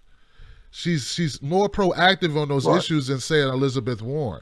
Like, Elizabeth Warren, to me, is more reluctant. I can see that criticism of Elizabeth before I see it of Tulsi. No one's perfect. Like, no one's going to fit your ideology space or whatever, where they can avoid any criticism. But I agree, man. Guys, I agree with you. And I think that as far as Gitmo, I don't know, man, because the keeping it open part, I disagree with that. But I think initially, unless you knew all of what was going on in Gitmo, you would have. How would you make an informed decision? Like, some things you can't make an informed decision on until after the fact. And yeah, of course, when everything comes out that they're torturing people, they're killing people, basically. Yeah, that's horrible. Like, who would support that? But if you didn't know that, you might have been like, well, we got to test, question these people. We have to interrogate them. You may not know they're waterboarding people. So I don't know, man. But look, I appreciate you, EJ, for calling up, man. Get up for EJ, man. These people, man. Hey, look, man. I want to see all of these really hardline people run. Run for something. I'm so tired of people being this way. Like, okay, no, I will not support someone who doesn't want to get money out of politics. Like, I think you must have certain criteria, okay? Certain criteria. It can't be 20 things. It has to be like 3 things. And believe me, those 3 things are going to be so huge that they will knock out like 70% of people that are available, okay? If you just say, you have to support Citizens United, you done cut the field by so many people, because that is the main goal, in my opinion. Because until you can make it so that people that are running do not need exorbitant amounts of money, you got nothing, because money makes you beholden. Right? Okay. So maybe you throw in a couple more things like universal health care, end the regime change wars. If you had those 3 things, that's great. We can work on everything else. Okay? Stop being so hard line and having 50, 30 different things that people have to jump through, unless you are going to run. Now, if you're going to run, let's see how far you get having 30 things that you have no wiggle room on. I want you to have those things, whatever they are, whatever your principles are. All I'm saying is we have to pick and choose, because no one is going to meet it all. And stop using terms like sheepdog and all this. I mean, everyone is not a conspiracy. Like, everyone is not scheming to portray the people, but we are talking about politicians. Politicians tend to play politics, at least to a certain degree, right? But like I said, I get what you're aiming for, people. Don't aim to the point where you just have to gauge what's important. What are the most important things? I like to keep it simple. Money out of politics, healthcare for all, end regime change wars, mass incarceration. End mass incarceration. Those are like 4 things, guys. And those are very important to me. There are going to be other things too that I care about, right? But they're like, whatever they are to you, everyone has their own list. I'm not thinking of everything. Someone's probably going to be like, well, Tim, what about pedophilia? Of course I'm against pedophilia, okay? But I'm just naming 4 things, for instance, as an example. So please consider what I'm suggesting. unless you are running. And if you are running, then hell, man, make your campaign what you want to make your campaign. Choose your campaign planks. And I would love to support someone who had, help old ladies cross the street. A turkey in each pot. 40 acres in a mule. I love it. Oh, reparations for black folks, descendants of slaves. I love that. See, like if don't get me started, because if I said what I really think, which is, since my mother and her parents, my parents were living under segregationist laws and horrible redlining, which made me start off with basically nothing. I think that there's something, a debt owed from the U.S. government, not you, the U.S. government, to my family as a descendant of slaves. So don't get me started. I could say I don't think I would support any candidate who doesn't respect that. Now, I know a lot of my liberal white folks go out the window then. Bye, Tim. Hell, forget you, Tim Black. Screw you, Tim Black. I shouldn't have to do nothing because our country did this to you. What do I got to do with that? You just need to work harder. Meanwhile, they don't do any research. They don't look. We'll read a book. For. So what I'm saying is everybody can have their own criteria is what I'm saying to you. You would say that would be extreme, wouldn't you? You would say, that's extreme, Tim Black. You a crazy person, Tim Black. All right? Well, that's how you sound when you say, well, she went and met with Netanyahu. That's it. Oh, God. Netanyahu. Like, really? That's it? All right, now, if she is for bombing or continuing to fund certain things you don't like, okay, I'm getting into the weeds. All I'm saying is you just have to see how you sound like I sound, how you sound, how we sound. I'm going next call. I'm sorry. I'm going too far. But I hope you get my point. Get my point. Pick 3-4 things and say you will not waver on them. Election rigging, first of all, not everybody even believes in election fraud to the extent that some people do. Like, there are a lot of things regarding this election everybody's not on the same page on. If you're on the internet 24/7 and you're in these certain groups, you know certain things and you know certain interpretations of things, but not everybody is up on that. Okay? Like, not everyone. They look at gerrymandering, they look at redistricting and things of that nature, and some of these voting rights, suppression but some of the other, like, activists are really eating, sleeping this stuff. They think somebody like Tulsi Gabbard is eating, sleeping this stuff. They got like 800 other things they're doing. They're not even aware of it to the extent that you are. And you do realize when politicians start talking election fraud, I got to imagine that's suicide within the party. You do realize that, right? I mean, I hope you do realize that when you want them to champion that our entire system is rigged and these things, that for some people, that could be the end of their career. And I know you really care about them, right? I don't know. Like, are we really looking at what we're demanding of other people? I'm just saying. I'm not saying things don't need to be changed. But you demanding that these people come out for these things while they have really no power and just shout them from the rooftops is very convenient for you. I don't know what you do for a living. I don't know what you do. Say you are a software developer, a software designer for a company, and you make money and you support your family. I would like to know if you are willing to throw your job away. Just throw it away because you found out the company's doing something that you don't like. It's just, I run into people all the time, EJ, and I know I'm really going overboard, but I got to say it. I run into people all the time who have this high level of expectation for other people, but no expectation for themselves. And I'm not saying it's everybody, but I run into it a lot. Tim, why don't you do this story? Tim, why didn't you do that? Tim, I'm like, dude, what are you doing? What are you doing? Nothing. Oh, you watching me do, and then you have a very high criteria, a level of what I have to achieve in order to maintain your respectability. I don't understand this. What do you do? Oh, well, I just, I pump GMOs and chickens over here in VA, But hey, man, I got to keep a job to feed my family.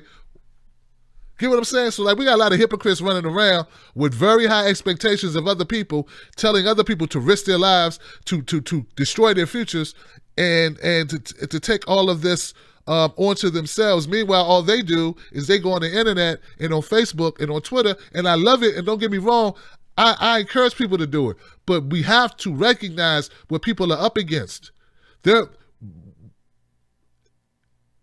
What someone says and is able to do sometimes may not be everything they believe. You know what I'm saying? We have to be the media to create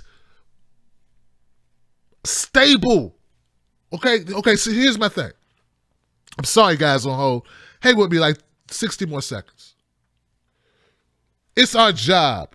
I feel like it's my job to create stability through a funnel of media, awareness, donations, that people like Tulsi Gabbard, people who I think mean well, can have some type of assurance that when they go out on these lonely pathways that we believe in, that they have support. You cannot ask everyone to throw their lives away without knowing they'll ever get funding to run any campaigns, that they'll ever be able to continue their work. You cannot expect that of people. We must do the hard work of building a foundation of stability so that Nina Turner can be Nina Turner, unfettered, because she know we have her back, not in fucking words, but in real ability to help her feed herself, clothe herself, and to be able to provide for her fucking family. Do you get what I'm saying? You have no right to demand of other people to risk their lives, to risk their livelihoods, to risk living on the street, to risk being killed or whatever, while you sit comfortable in your freaking house. It is our job to create a foundation of stability by media, by ownership, by financing, so that when these people risk it all, they have something to go back to. Do you understand what I'm saying, YouTube? And I'm tired of that pie in the sky mentality. It's not based in reality. Either do the hard work of creating stability, a foundation, so that a guy like Bernie Sanders could say, I'm a rock out with my out. Or shut up.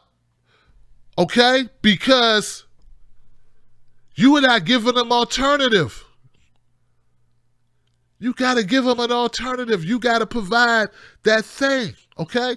We have to provide that thing. If Bernie goes on CNN and he says the wrong thing, he'll never be on CNN again. You know that, I know that. You know how many people he cannot reach with his message if he does that? They want him to go on CNN and go, you want him to do a Lee Camp. Like Lee Camp went on Fox News a long time ago.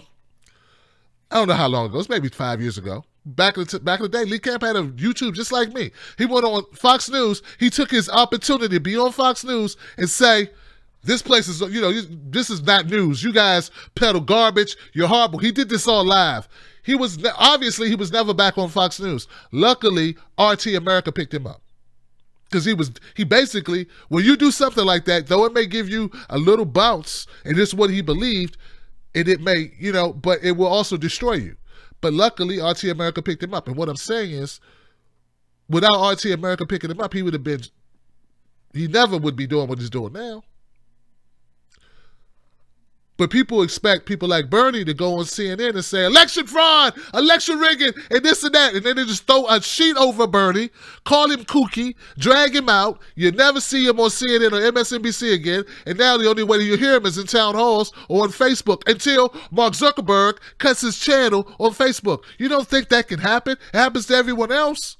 So what I'm saying is we have to create a platform that enables these people to be able to say the real stuff, to be able to be themselves, what they believe. And really, we don't know what people really believe until they know that there's this pathway where they can be themselves. Like, people can't be themselves under this screwed up system. You really think all of the people want to sell out? Do you think that's what they dreamt of when they got into this? Do you really think, or you think that lowly of people? It's the system. We have to break the system. We have to create pathways so that people have an alternative to selling out. Because what the alternative now is, die or be broke, or throw away your career, or run like Edward Snowden to an embassy. Do you realize the alternatives for people? All right. 410, you're live with Tim Black on Freedom Friday. Hey, Tim Black, this is Uncle Ron. Uncle Ron, my uncle up in the house. What up, Ron? How you doing, brother? How you doing? I'm doing fine.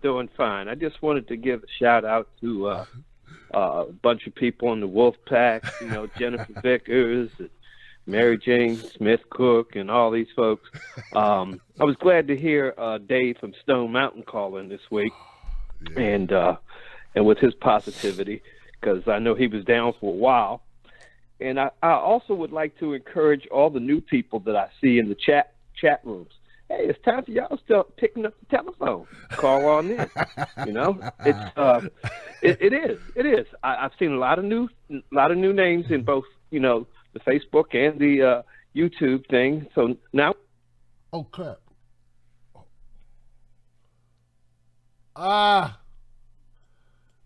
Man, Ron, that was an accident, brother.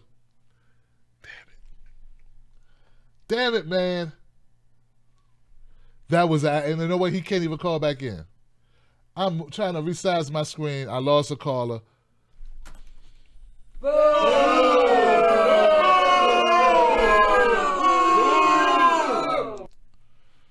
I feel horrible, man. Ron, man, I'm so sorry, brother. Man, that was an accident, man. I hope you know that. Gosh, man. That's what I get for resizing stuff. I'm sorry about that. 415, you're live with Tim Black, Freedom Friday. Pick up the AK. Hey, how you doing? Orange, pick it up. Orange, pick the AK up. Oh my God, Orange, pick it up. Green, pick it up. Hey. Someone, please, I want it. Hey, brother. You're live. Yeah. Who's this? Hello? Hey, how you doing? You're live on the radio. Who's this? Hey, I'm calling in to ask a question about Trump. Who's this? This is Spectre. Okay, Spectre, what's your question?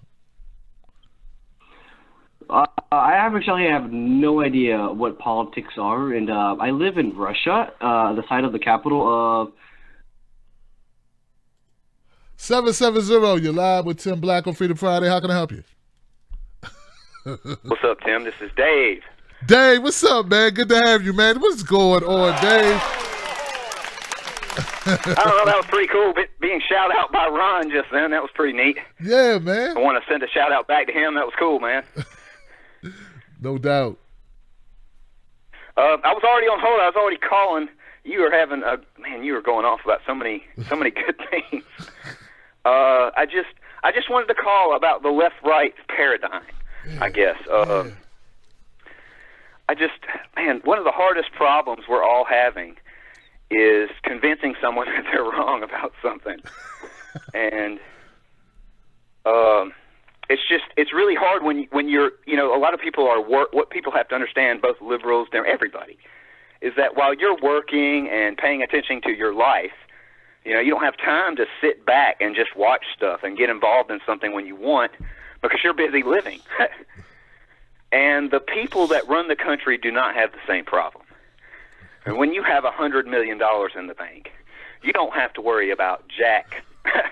And you can sit back and plan and do whatever you want with patience and time. Those are the people that we're dealing with. And that's both sides. And, man, this Syria and Russia stuff is just insane, because neither one of them are a threat at all. I mean, the last thing North Korea would ever do is strike the United States. And we have more weaponry than the next, 7, 10 countries combined? I mean, it's like committing suicide. It's like me going into the hood and screaming, I hate ants, I want to die. You know what I'm saying? I mean, it's ridiculous. They are absolutely no threat. And us getting involved, I mean, it's all bull crap. You know, George W. Bush said something on national television while we were dealing with 9/11 and all that. He said that sometimes we go to war over money, basically. And what he's trying to say is that when nations drop the dollar or they don't want to work with the United States anymore, that hurts the United States economy. It makes us weaker. Technically, if the entire world dropped the dollar and went to another form of currency, America's financial system would collapse. So what America does is force people into capital, not freedom, not democracy. They force people into our money system by political leverage, by war, by a number of different things. And it's really hard to see the difference between all. And, you know, I know it looks like Hillary and Trump are different on the outside because one of them's saying one group of things and the other one's saying another. Look, they're and I've called and said this before, they are cousins. They are family members. Hillary Clinton and Donald Trump are related to each other. They are lifelong friends. They are exactly alike. Look, when we wanted Hillary Clinton to release our emails, did she? No. She deleted half of them. She hid them. I mean, she took every necessary precaution to make sure people would not believe her. You could not made a plan out any better to make people think you were hiding something than what she did. And Trump is the exact same way. They are the same. The White House list of people who went there. Of course he doesn't want you to see. He's hiding something. You know, nobody goes into a room and locks the door unless they want to hide something from you. So I know it looks like they're different. But these people have so much money, they do not know how to look at the world the way the rest of us do, who work every day, who struggle every day, or who just try to live and not bug anybody. So I want everybody to know that don't get caught in left-right. Tim talks about this all the time. You cannot hate each other. You have to find common ground with these people. You have to unite people.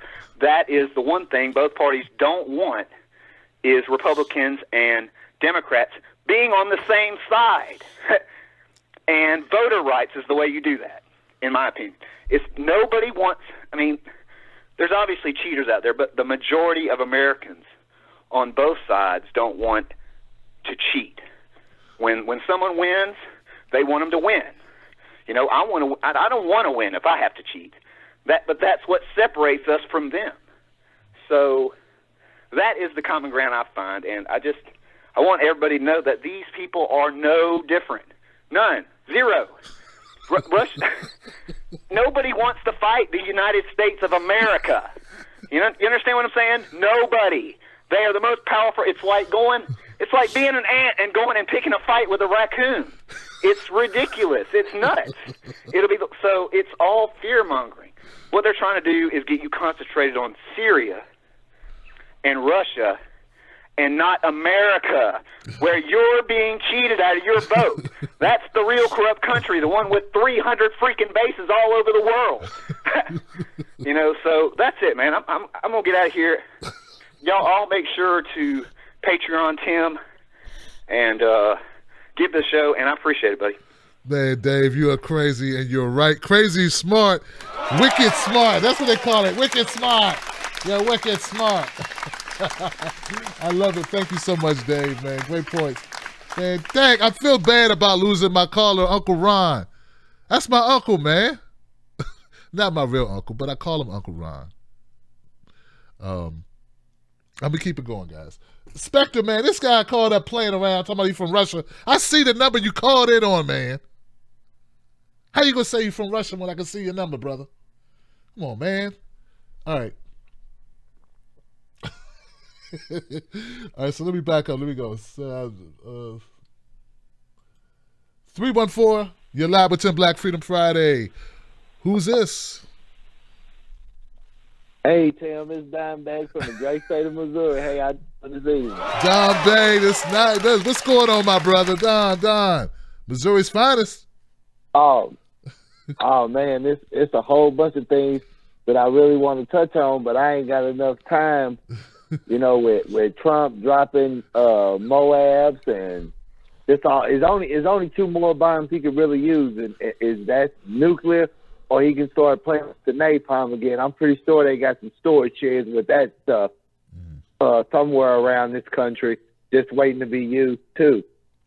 And another thing about with the dude on the plane, I mean that story just totally ridiculous, you know. And I look at it like, you know, the dude should have been on the no-fly list. This man got over 50 felony counts. He should never even be able to get on the plane.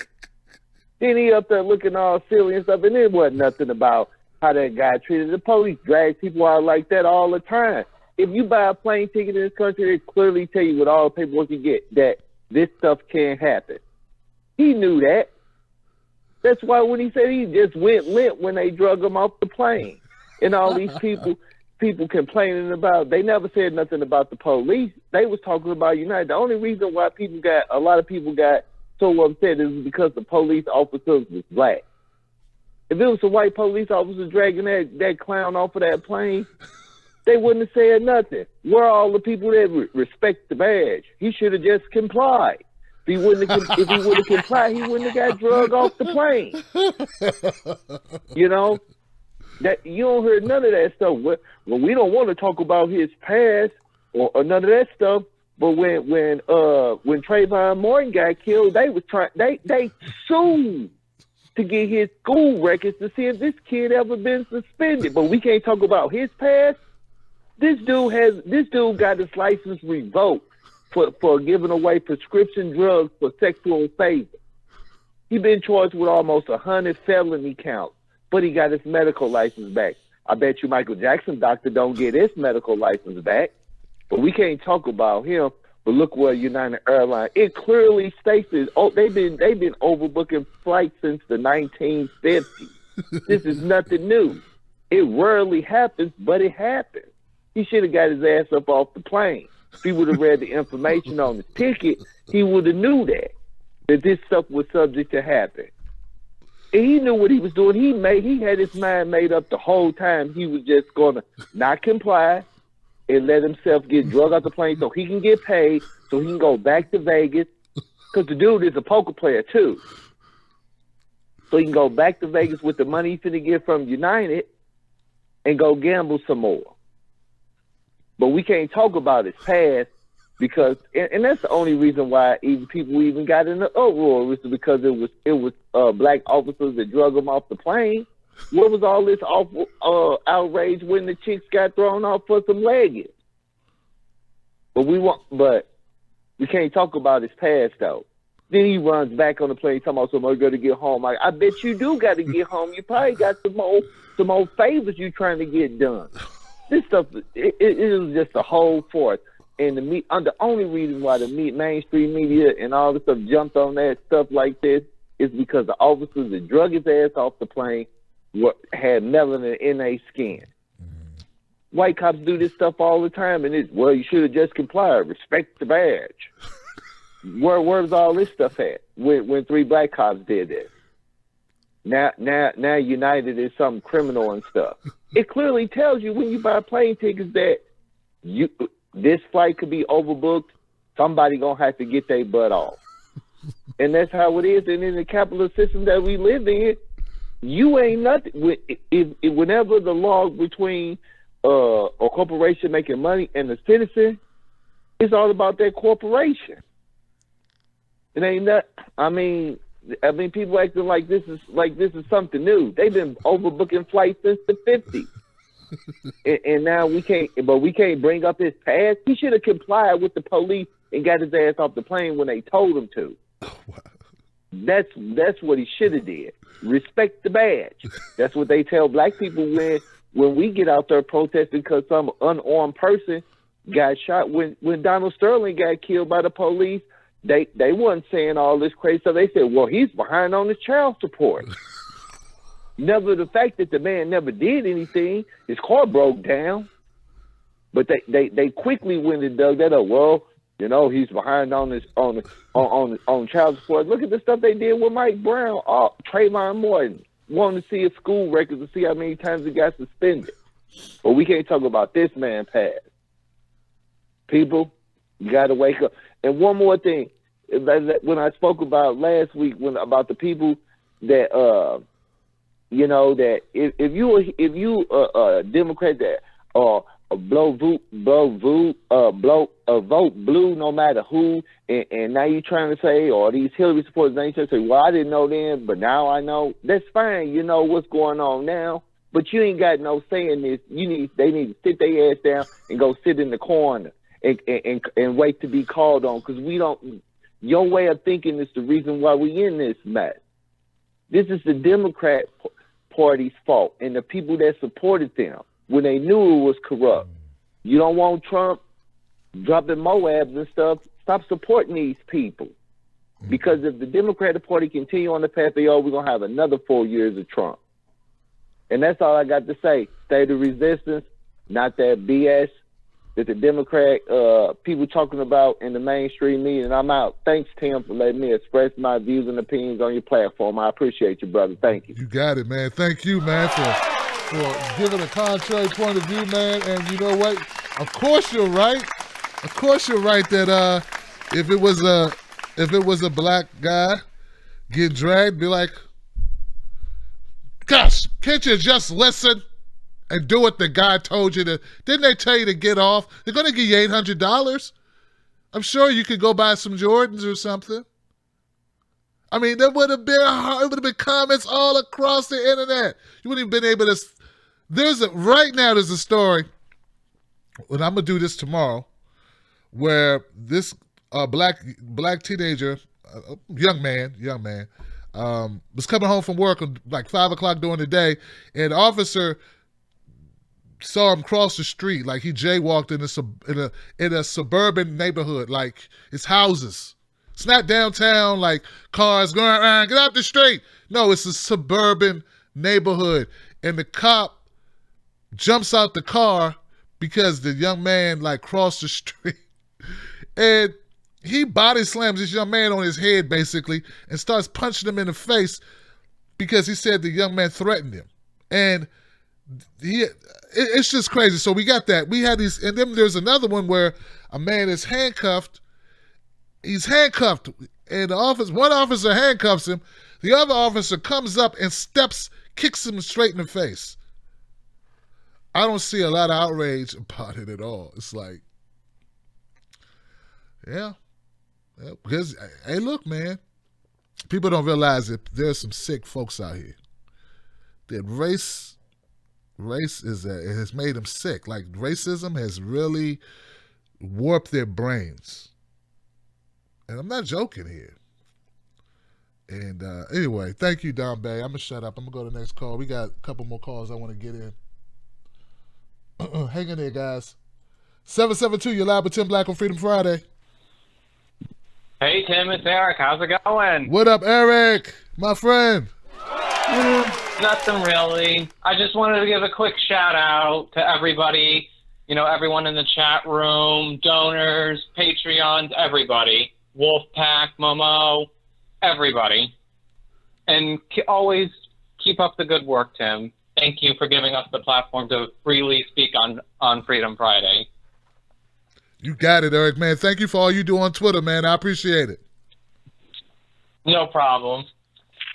You have yourself a wonderful weekend, Tim. You too, Eric. Give it up for Eric, guys. He does a lot of work, man, on Twitter, helping me promote videos and just commenting and having conversations about, whatever's going on, man. I really appreciate you, Eric, man. Thank you, brother. 716. I don't think I've gotten to you yet. 716, you're live. Freedom Friday. How you doing? Hey, how are you, Tim? I'm good. This is Sandy Shallis. Remember me? Sandy Shallis. Worked with you a little bit at RP, but I've left a while back. Oh, at RP. So I want okay. to say, huh? Okay. Yeah, real progressive. Okay. But,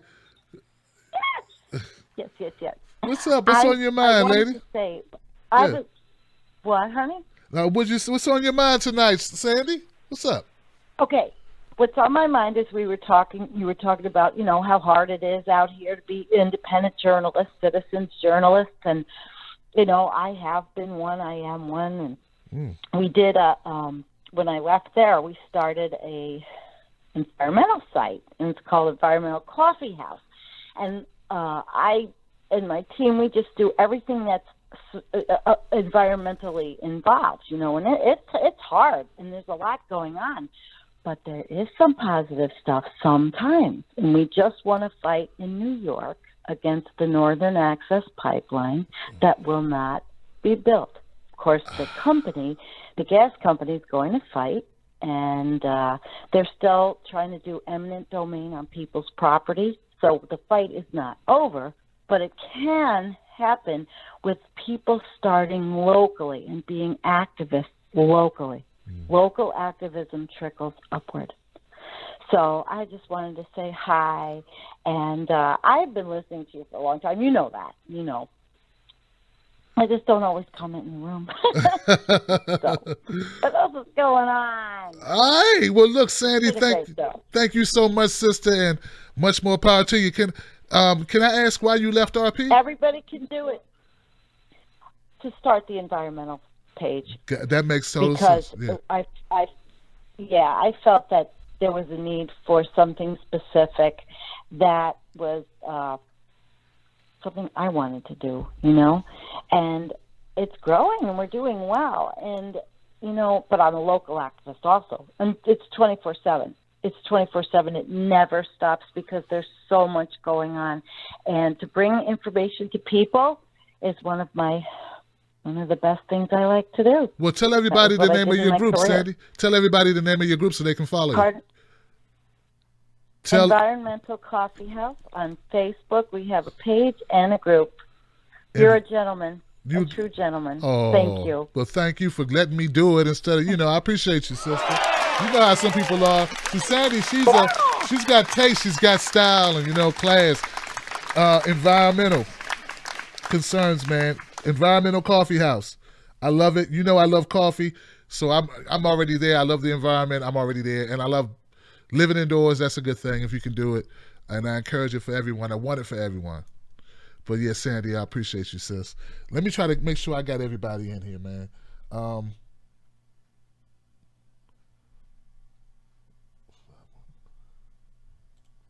Mystical Carter, what's up, brother? What's up, John? How you doing, brother?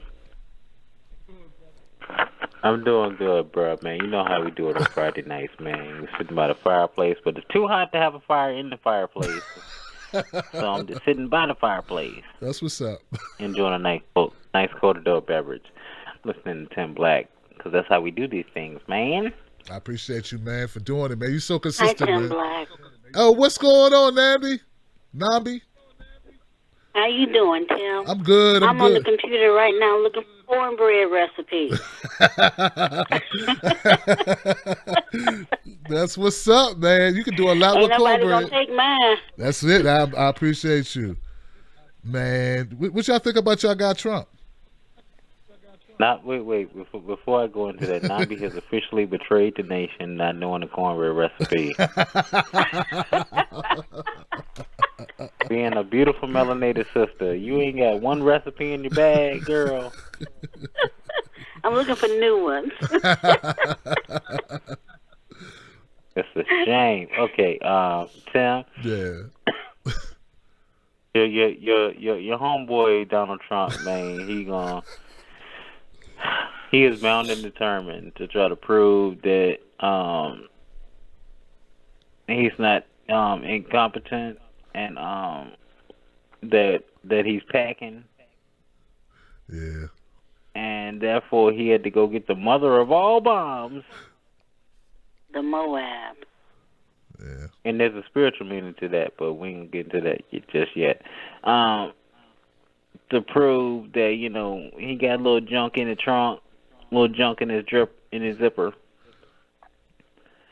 And to the rest of the world, I know full-fledged that we look silly as hell right now. Yeah. I don't care who's trying to hop on the Trump pony. It's looking really ridiculous and unnecessary. You can't, on one hand, talk about, you know, you're trying to uplift humanity for all the world, but you're steadily dropping bombs on people that's poorer than you, that only has a few natural resources to stabilize themselves, and you're not even giving them none of the cut. They ain't getting none of the money. Oh, so y'all just gonna steal the resources and then sell it back to them, huh? Is that what we doing over here in America? You got it. Exactly. You know what I mean? It comes to a point to where all these Trump riders, you know what I'm saying, y'all gotta really take a look in the mirror and be like,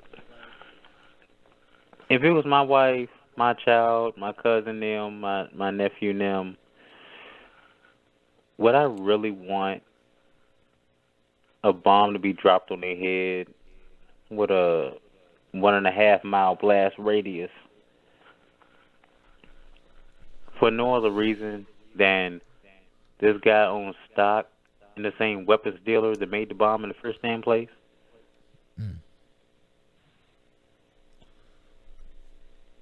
Y'all ain't got none left? You already stacked 2-3 generations. Y'all just greedy like that for real? And of course, this is Mystical Carter you're talking to, so I already know the answers to the questions. But I'm just saying, you know what I'm saying, for the people who might not know that Donald Trump and his weapons dealer orchestrated that. Really? And you requesting to be a billionaire already? Oh, so what, you trying to take it to the next level, huh? Now you got to become a trillionaire and more millions of people die on some BS. Because nobody ever comes back and say whether we accurately hit any target. They just say, yo, big up America, you know, we all great in things and we dropped a bomb, but y'all don't go back to report that, no, you missed your target and you killed 50,000 innocent civilians for some stupid ass shit. And your stock just rose. Okay, now we got to go back, give them food, and then the rest of these little folk are gonna, you know, piss him on that, you know, well, we got to be over there helping them, and we don't need to be giving them food and aid because it's just gonna breed more terrorists. Well, if you had left them alone in the first place, or assisted them into becoming self-sufficient in the first place, we wouldn't be in this shit. I tell you, man. I tell you. It's a horrible situation. What's up, Nami? What you think about this? I just see Trump and Kim Jong-un and Putin, all of them being in a little circle jerk, trying to see who got the biggest one. Trying to see who got the biggest hands. This is just overload of testosterone. It's overload of testosterone. It's greed. It's ego, and as quiet as it's kept, it's them trying to. It makes me sick to say it, but it's them trying to create the last days as described in the Bible. I don't know why they're trying to do it, but they figure they can do it. Go into that. Go into that. Come on. No, I mean, you know, you always hear about you have to wait for certain signs and all of that, and these are the, you know, they're saying, okay, we have to create certain signs. We have to make these signs happen. So blah, blah, blah, blah, blah got to happen. So we're in positions of power, and we can make that happen, and we can bring on Armageddon and the end of the world and the second coming of Christ. And my question is why? You know, when you do things like that, that's called summoning a demon. That's the way you summon demons. We're trying to open the portal. That's the way you summon demons. I don't know what's up with them. Maybe this was their I don't know. Maybe this was their agreement in order to have power and fame, that they would do this. Stop trying to play it light. Tim knows who's. Who knows? Wow. I hear you. I'm serious. Who knows? I hear you guys. I do, man. Look, I appreciate you both. It's crazy times, man. I'm glad I got my people, man, to kind of try to make sense of it. That's all we do on this show, Don't man. be scared, Tim. No, I'm good, man. You know, it's you know, you don't. I'm one of these people, man. I keep it really simple, man. I'm almost too basic on this stuff. I'll tell you this though. Nothing corrupts like money and power, man, when you are corruptible. So I look at it and I say, this is about power. What Dave from Stone Mountain said about, you know, about our military force, that really no one can truly F with us to that extent. Really? We just like, you know, like those fights on Showtime or whatever, where they build it up like it's really going to be a close fight. Or, you know, like World Wrestling, when, you know, when they do the acting, the theatricals. That's really what we're dealing with. And a couple of other callers who've said, you know, well, they decided that these are the countries we're going to need to go to war with in order to dominate the world 12, 15 years ago. Now what we do is we reverse engineer that scenario by creating conflicts or issues to go to war over in order to fulfill the strategy. So, you know, we make the declaration and make it reality and make it a reason to go to war. We just find something. You know, I saw a video, a very troubling video about 2 years ago of a driver. It was two men in a car, and one of the guys was two men in a car, and the passenger had a bad history with the police, and the police officers knew him, and very bad relationship or whatever. So it's two black guys and a couple black cops. They pull him over, and this is all on film, and you could see the officer like telling him to show his hands. Show my hands, show your hands, show me your hands. And the guy was talking, or something like, it was an altercation. Anyway, the guy on the passenger side, he was talking to the cop, man, I ain't got nothing. He said, what? Show me your hands, show me your hands. He's like, man, I don't have nothing, man. I'm not doing nothing. And and then he tried to get out of the car. Oh man, and I could see in this man's eyes that he knew this officer was going to kill him. And that officer did kill him and said the guy kept moving, so I had to kill him. And what I'm telling you is that a lot of people who saw that, they didn't see what I saw. They didn't see that I believe that officer really wanted to kill that man. And that's why he said, stop moving, when the man was not moving, which made the man more hysterical, like, uh-oh, my life is about to end. This guy's about to shoot me and do something. And that enabled the officer to be able to kill him. Now, I can't prove that's what happened, but that's what I saw by looking at that film. And what I'm telling you, how that relates to the United States, is what I believe is we go around doing what that cop did to other countries, creating a situation so that we can have cover for doing what we want to do, which is shoot them, take their stuff, take their resources. And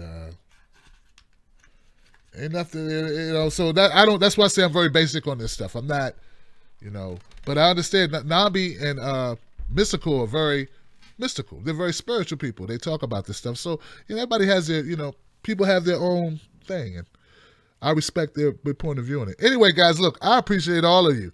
I'm trying to find Richard Brock, and it looks like I got that wrong. Mike.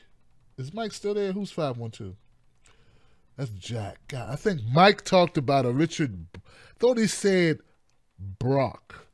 YouTube, was it Richard Block or Richard Brock? Okay. I don't know if it was Richard Block. But anyway, I think it was Mike. My man Mike called him. Anyway, guys, thank you so much tonight for what you do. I appreciate you. Shout out to all the independent media people out there, people out here who are writing blogs, whether you're activists, volunteers, if you are an environmental crusader, environmental activist, like my friend Sandy, go to Environmental Coffee House on YouTube, on Facebook, and find out more about what she does. Sandy, for a very brief time, I was with Real Progressives, very brief, like 3 days. But go support Sandy. Support Sandy. She's good people. Support all independent media people, all indie people, all crusaders, all activists, all revolutionaries, all fellow Wolfpack members. We ain't many, but we are plenty. We're going to keep growing. Thank you to all my callers tonight. I apologize once again, Uncle Ron, man. I feel bad, bro. I definitely did not mean to cut off your call, but thank you for your kind words before I did the stupid thing of cutting off the call. Thank you so much, brother, and be sure to call back up, and I'll make sure I won't do that. I'll do my best to keep my hands to myself. Everybody's great. Bond, Jack, Mike, EJ, Ron, Spectre. Spectre, this guy was having fun tonight trolling. Dave, Sandy, Don, Eric, Mystical, Nambi, everybody. I haven't heard from Nambi so long, I forgot her name. You got to call up more often. All right, people. I'm getting tired of Kevin Hart. He's not funny anymore. It's not. Where'd that come from, Tim? I don't know. It's just, ooh. It's like, it's like you wear out your welcome or something. Maybe it's oversaturation, just ran out of material. The stick ain't working. Bing. All right, guys, look. We talk a lot about cornbread on this channel, and it used to be my thing. And I want to bring it back because now, more than ever, your cornbread is at risk. Your cornbread is more at risk now in this country by what's going on with our politics. More than ever, I believe. I believe right now is where people are really losing it. So we gotta continue to be vessels of information for other people and know that, they're getting lied to every day. So I always try to tell folks, look towards other people with some reasonableness and empathy and recognize that they have never said, lie to me. Please lie to me, CNN. Please lie to me, CNN. No one does that. But they're being lied to. You got to remember that when you try to talk to people, when you want to argue with people. That's why I tell people, make sure when you have these conversations not to get into feuds, unfollowing friends and blocking other friends and family. You got to... Let's sprinkle some crack on them and get out of here. You got to sprinkle some crack on them and get out of there. I mean, facts. Sprinkle facts on them. Sprinkle some facts on them and get out of there. And then maybe next time you pick it up where you sprinkle the facts and then you drop a little water on it. It's like a seed. You plant a seed and you come back and then you water it. You come back, water it some more. It may take a while to grow is what I'm saying. And I think sometimes we just want instant trees of knowledge, instant trees of agreement, instant trees of like-mindedness, and it doesn't happen that way sometimes, man. So don't be so rigid. For real, man. Rigid, there's no love in that, man. Come on. My people on Facebook, thanks for everything you do. I hope that I don't end up getting in Facebook jail again after this broadcast. I don't know why. There was no hate speech in it, but some people hate us. I don't know who they are, man.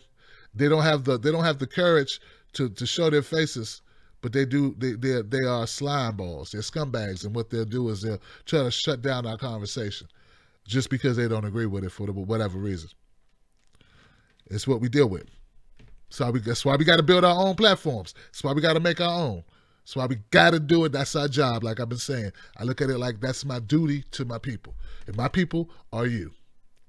All right, so back to the cornbread thing. Look. You gonna eat your cornbread? Are you gonna eat your cornbread? Are you? I mean, because I'm wondering, because you've been so busy giving it away. Giving it away to MSNBC, watching Rachel Maddow. And giving it away, reading the New York Times. Giving it away, listening to BS from the corporate media structure. I don't know. I was under the impression you didn't want your cornbread. Nobody take no cornbread from me. You got to be like, no one's going to take your cornbread. You have to demand that what you stand for, what you believe in. You want information, you want it right. You want to get it from reliable sources, and that you will require that if these people are going to take up space in your brain, that they have to pay rent. The rent is truth. The rent is research. Demand it, man. You deserve it. I know you on the run. I know you got a job. I know you got kids. I know you have responsibilities. I know you have old aging parents. I know you have other stuff. Well, if that's the case, don't watch nothing. It's better to watch. No information is better than bad information. All right? No information is better than bad information. Don't listen to that toxic stuff and get your brain all screwed up. Maybe I ought to eat your cornbread. Because when you let that in, it just confuses everything. I have to look at what they're talking about so I can counter it. Thank you for using Blog Talk Radio. Goodbye. I try to counter the nonsense, right? But I know it's nonsense. And I know there's a counter to it. But I have the time. Thanks to you, I have the time to do this 24/7. 7 days a week. If we don't do this, if we do not take the time or rely on those that take the time, then we're stuck. We're screwed. Then our cornbread is gone forever. What we believe in, we won't know what it is, what's true anymore. And it's important for people to say, hey, people to be able to say, I'm not sure what's going on in North Korea because it's so isolated. It's hard to get information. That's what your independent media should be telling you, and mainstream media, of course, but forget mainstream corporate media. And look, and like Bon Kim tries to remind me, Tim, it's not that they're corporate that makes them bad. If there could be good corporations. They're just prime objective can't be making money. You can have a good corporation if the people who own it, the directors, don't just want to make money, but most corporations do. But you get what I'm saying? So it's not that. Just that they're a corporation, it's that their focus is the dollar. But they should be able to say, hey, I don't know enough about North Korea to tell you that they should be the boogeyman. And if they are the boogeyman, there's a lot of other boogeymen going on around this world, and boogie women, that sounds funny. What I'm saying is, if we want to save the world, we should be everywhere saving the world. And we're not. That's just an excuse to do what we want to do, to get our thing on, to get our rule the world on, to get our... And if you don't support independent media, if you don't share independent media, if you don't become independent media, and all of you can become it, you just got to hang in there. It's not going to be quick. 4 years in. But if you don't do it, then there's people who won't. If I wasn't here, some of you, I know you wouldn't be watching this show because it wouldn't exist. So you got to put the time in. You got to take the bumps, the hits. But if you don't do it, if you don't either support indie media, become indie media, share indie media, which is supporting indie media, then we're going to get stuck with these people just taking our cornbread without people even knowing that it's gone. If we do that, if we allow that to happen, more than ever, it's going to be consequences and repercussions. And it's going to be even more consequences and repercussions. They're going to go unchecked, unfettered, unchallenged, no dissenting point of view. one narrative will be like robot people, and we can't. I don't want that. I don't want that at all. So I don't want that for you. I don't want that for my kids. It's not just about me. It's not about my ego. It's about the future. It's about my family. It's about your family. It's about families that we'll never meet. We got to keep it up because we are enlightened, because we know, because we have information. Not because we're special. We ain't special. We just know some stuff. Everyone's special. All right, I'm Tim Black, guys. Thank you so much for tuning into this show. I'll see you this weekend. Go to YouTube. Check me out at Tim's Take Live. That's my YouTube URL. You know me, Tim Black TBTV. I'll be putting out a lot of content over the weekend. I don't take weekends off. I can't take weekends off. I'm driven to do this. And if you respect that, I don't take weekends off. If you respect that, please support this channel. Much love to you. I appreciate you so much. Thank you. Take care of yourselves. Love your kids, man. Kiss your kids. Call your mama. Call your mother, your father. Dads need love too. Dads need love too. Happy birthday to my brother, whose birthday was yesterday. Now this another day. Not yet. Happy birthday if you're watching, Keith. I love you.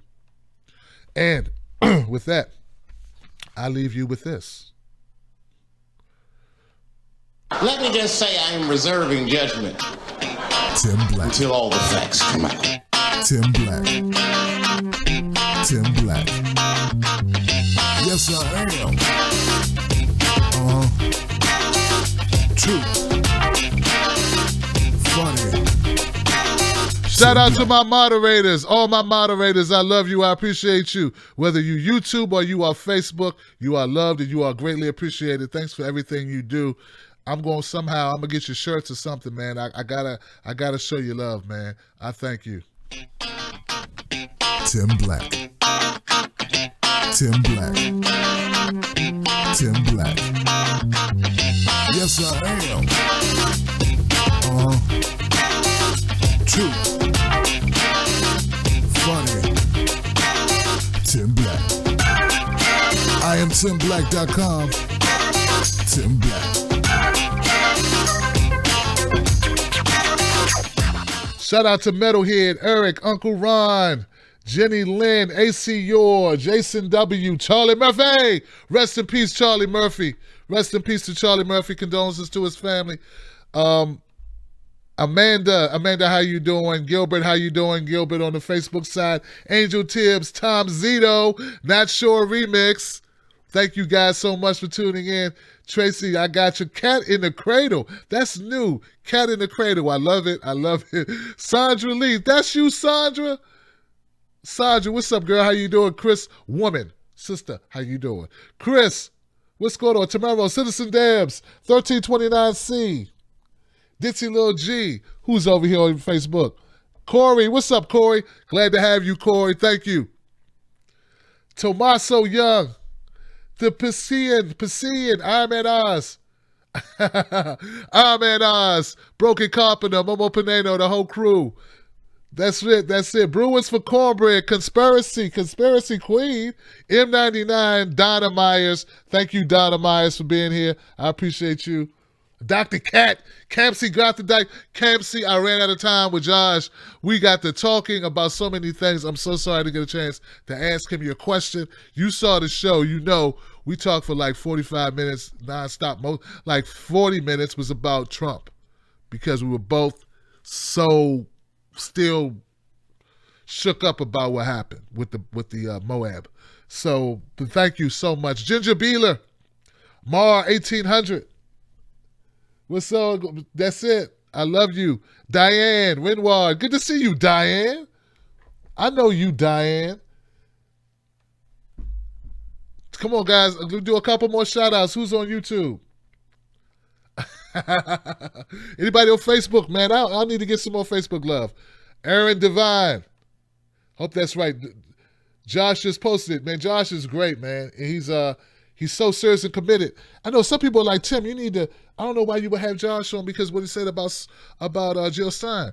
Look, Josh feels passionate about what he believes in.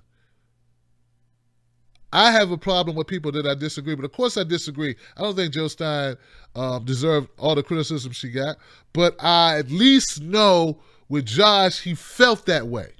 He wasn't paying paid. He wasn't upset with Jill Stein or threw her under the bus because it was good for ratings or good for his business or, you know what I'm saying, or good for his channel or good for his network. He was doing it because that's what he believed. So I don't have a problem with people who ride for what they believe. I don't think his belief was based in racism or hatred. So those type of people, that's different to me. Maybe not to you. That's how I look at life. That's my worldview, and that's how I roll. So that's me. Bob of Atlantis.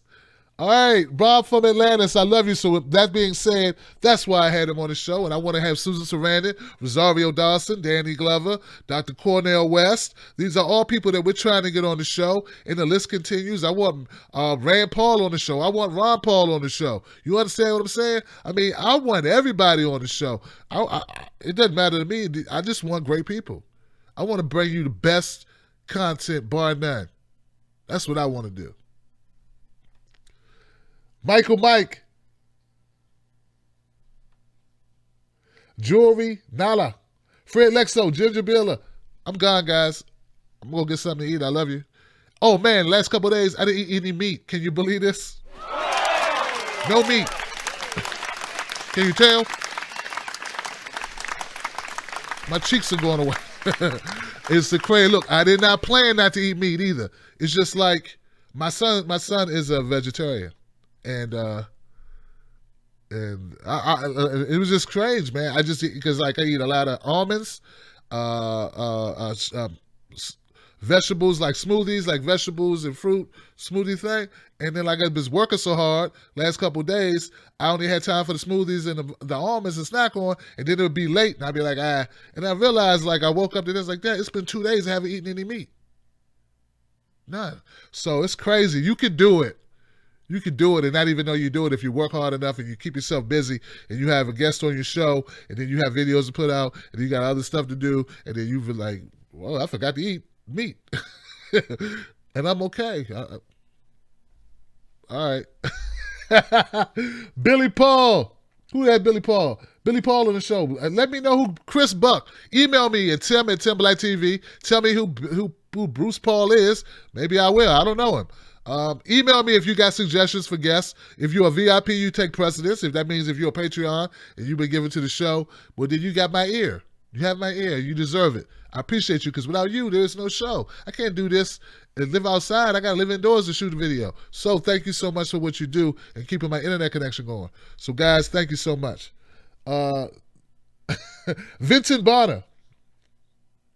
Rooley Bully. J-Bird. The broken carpenter. He said, I got to eat something. I'm going to eat something, man. But it may not be meat. Just, hey, I got to get back down. You know, I got to be healthy. I'm trying to be healthy. I love you guys. I'm gone. Look, man, I ain't falling for no banana in my tailpipe. Thank you, Facebook, for all you do. Peace. I could talk all night, you know, and I will, and I have. I know Iron Man, I was like, Tim, man, we can't go back to these long shows. I didn't mean to, man. I started like 20 minutes late, too. Remember, I started 20 minutes late tonight. So I usually don't mean to go this long, guys. We should be over around 11. I need to start closer to on time.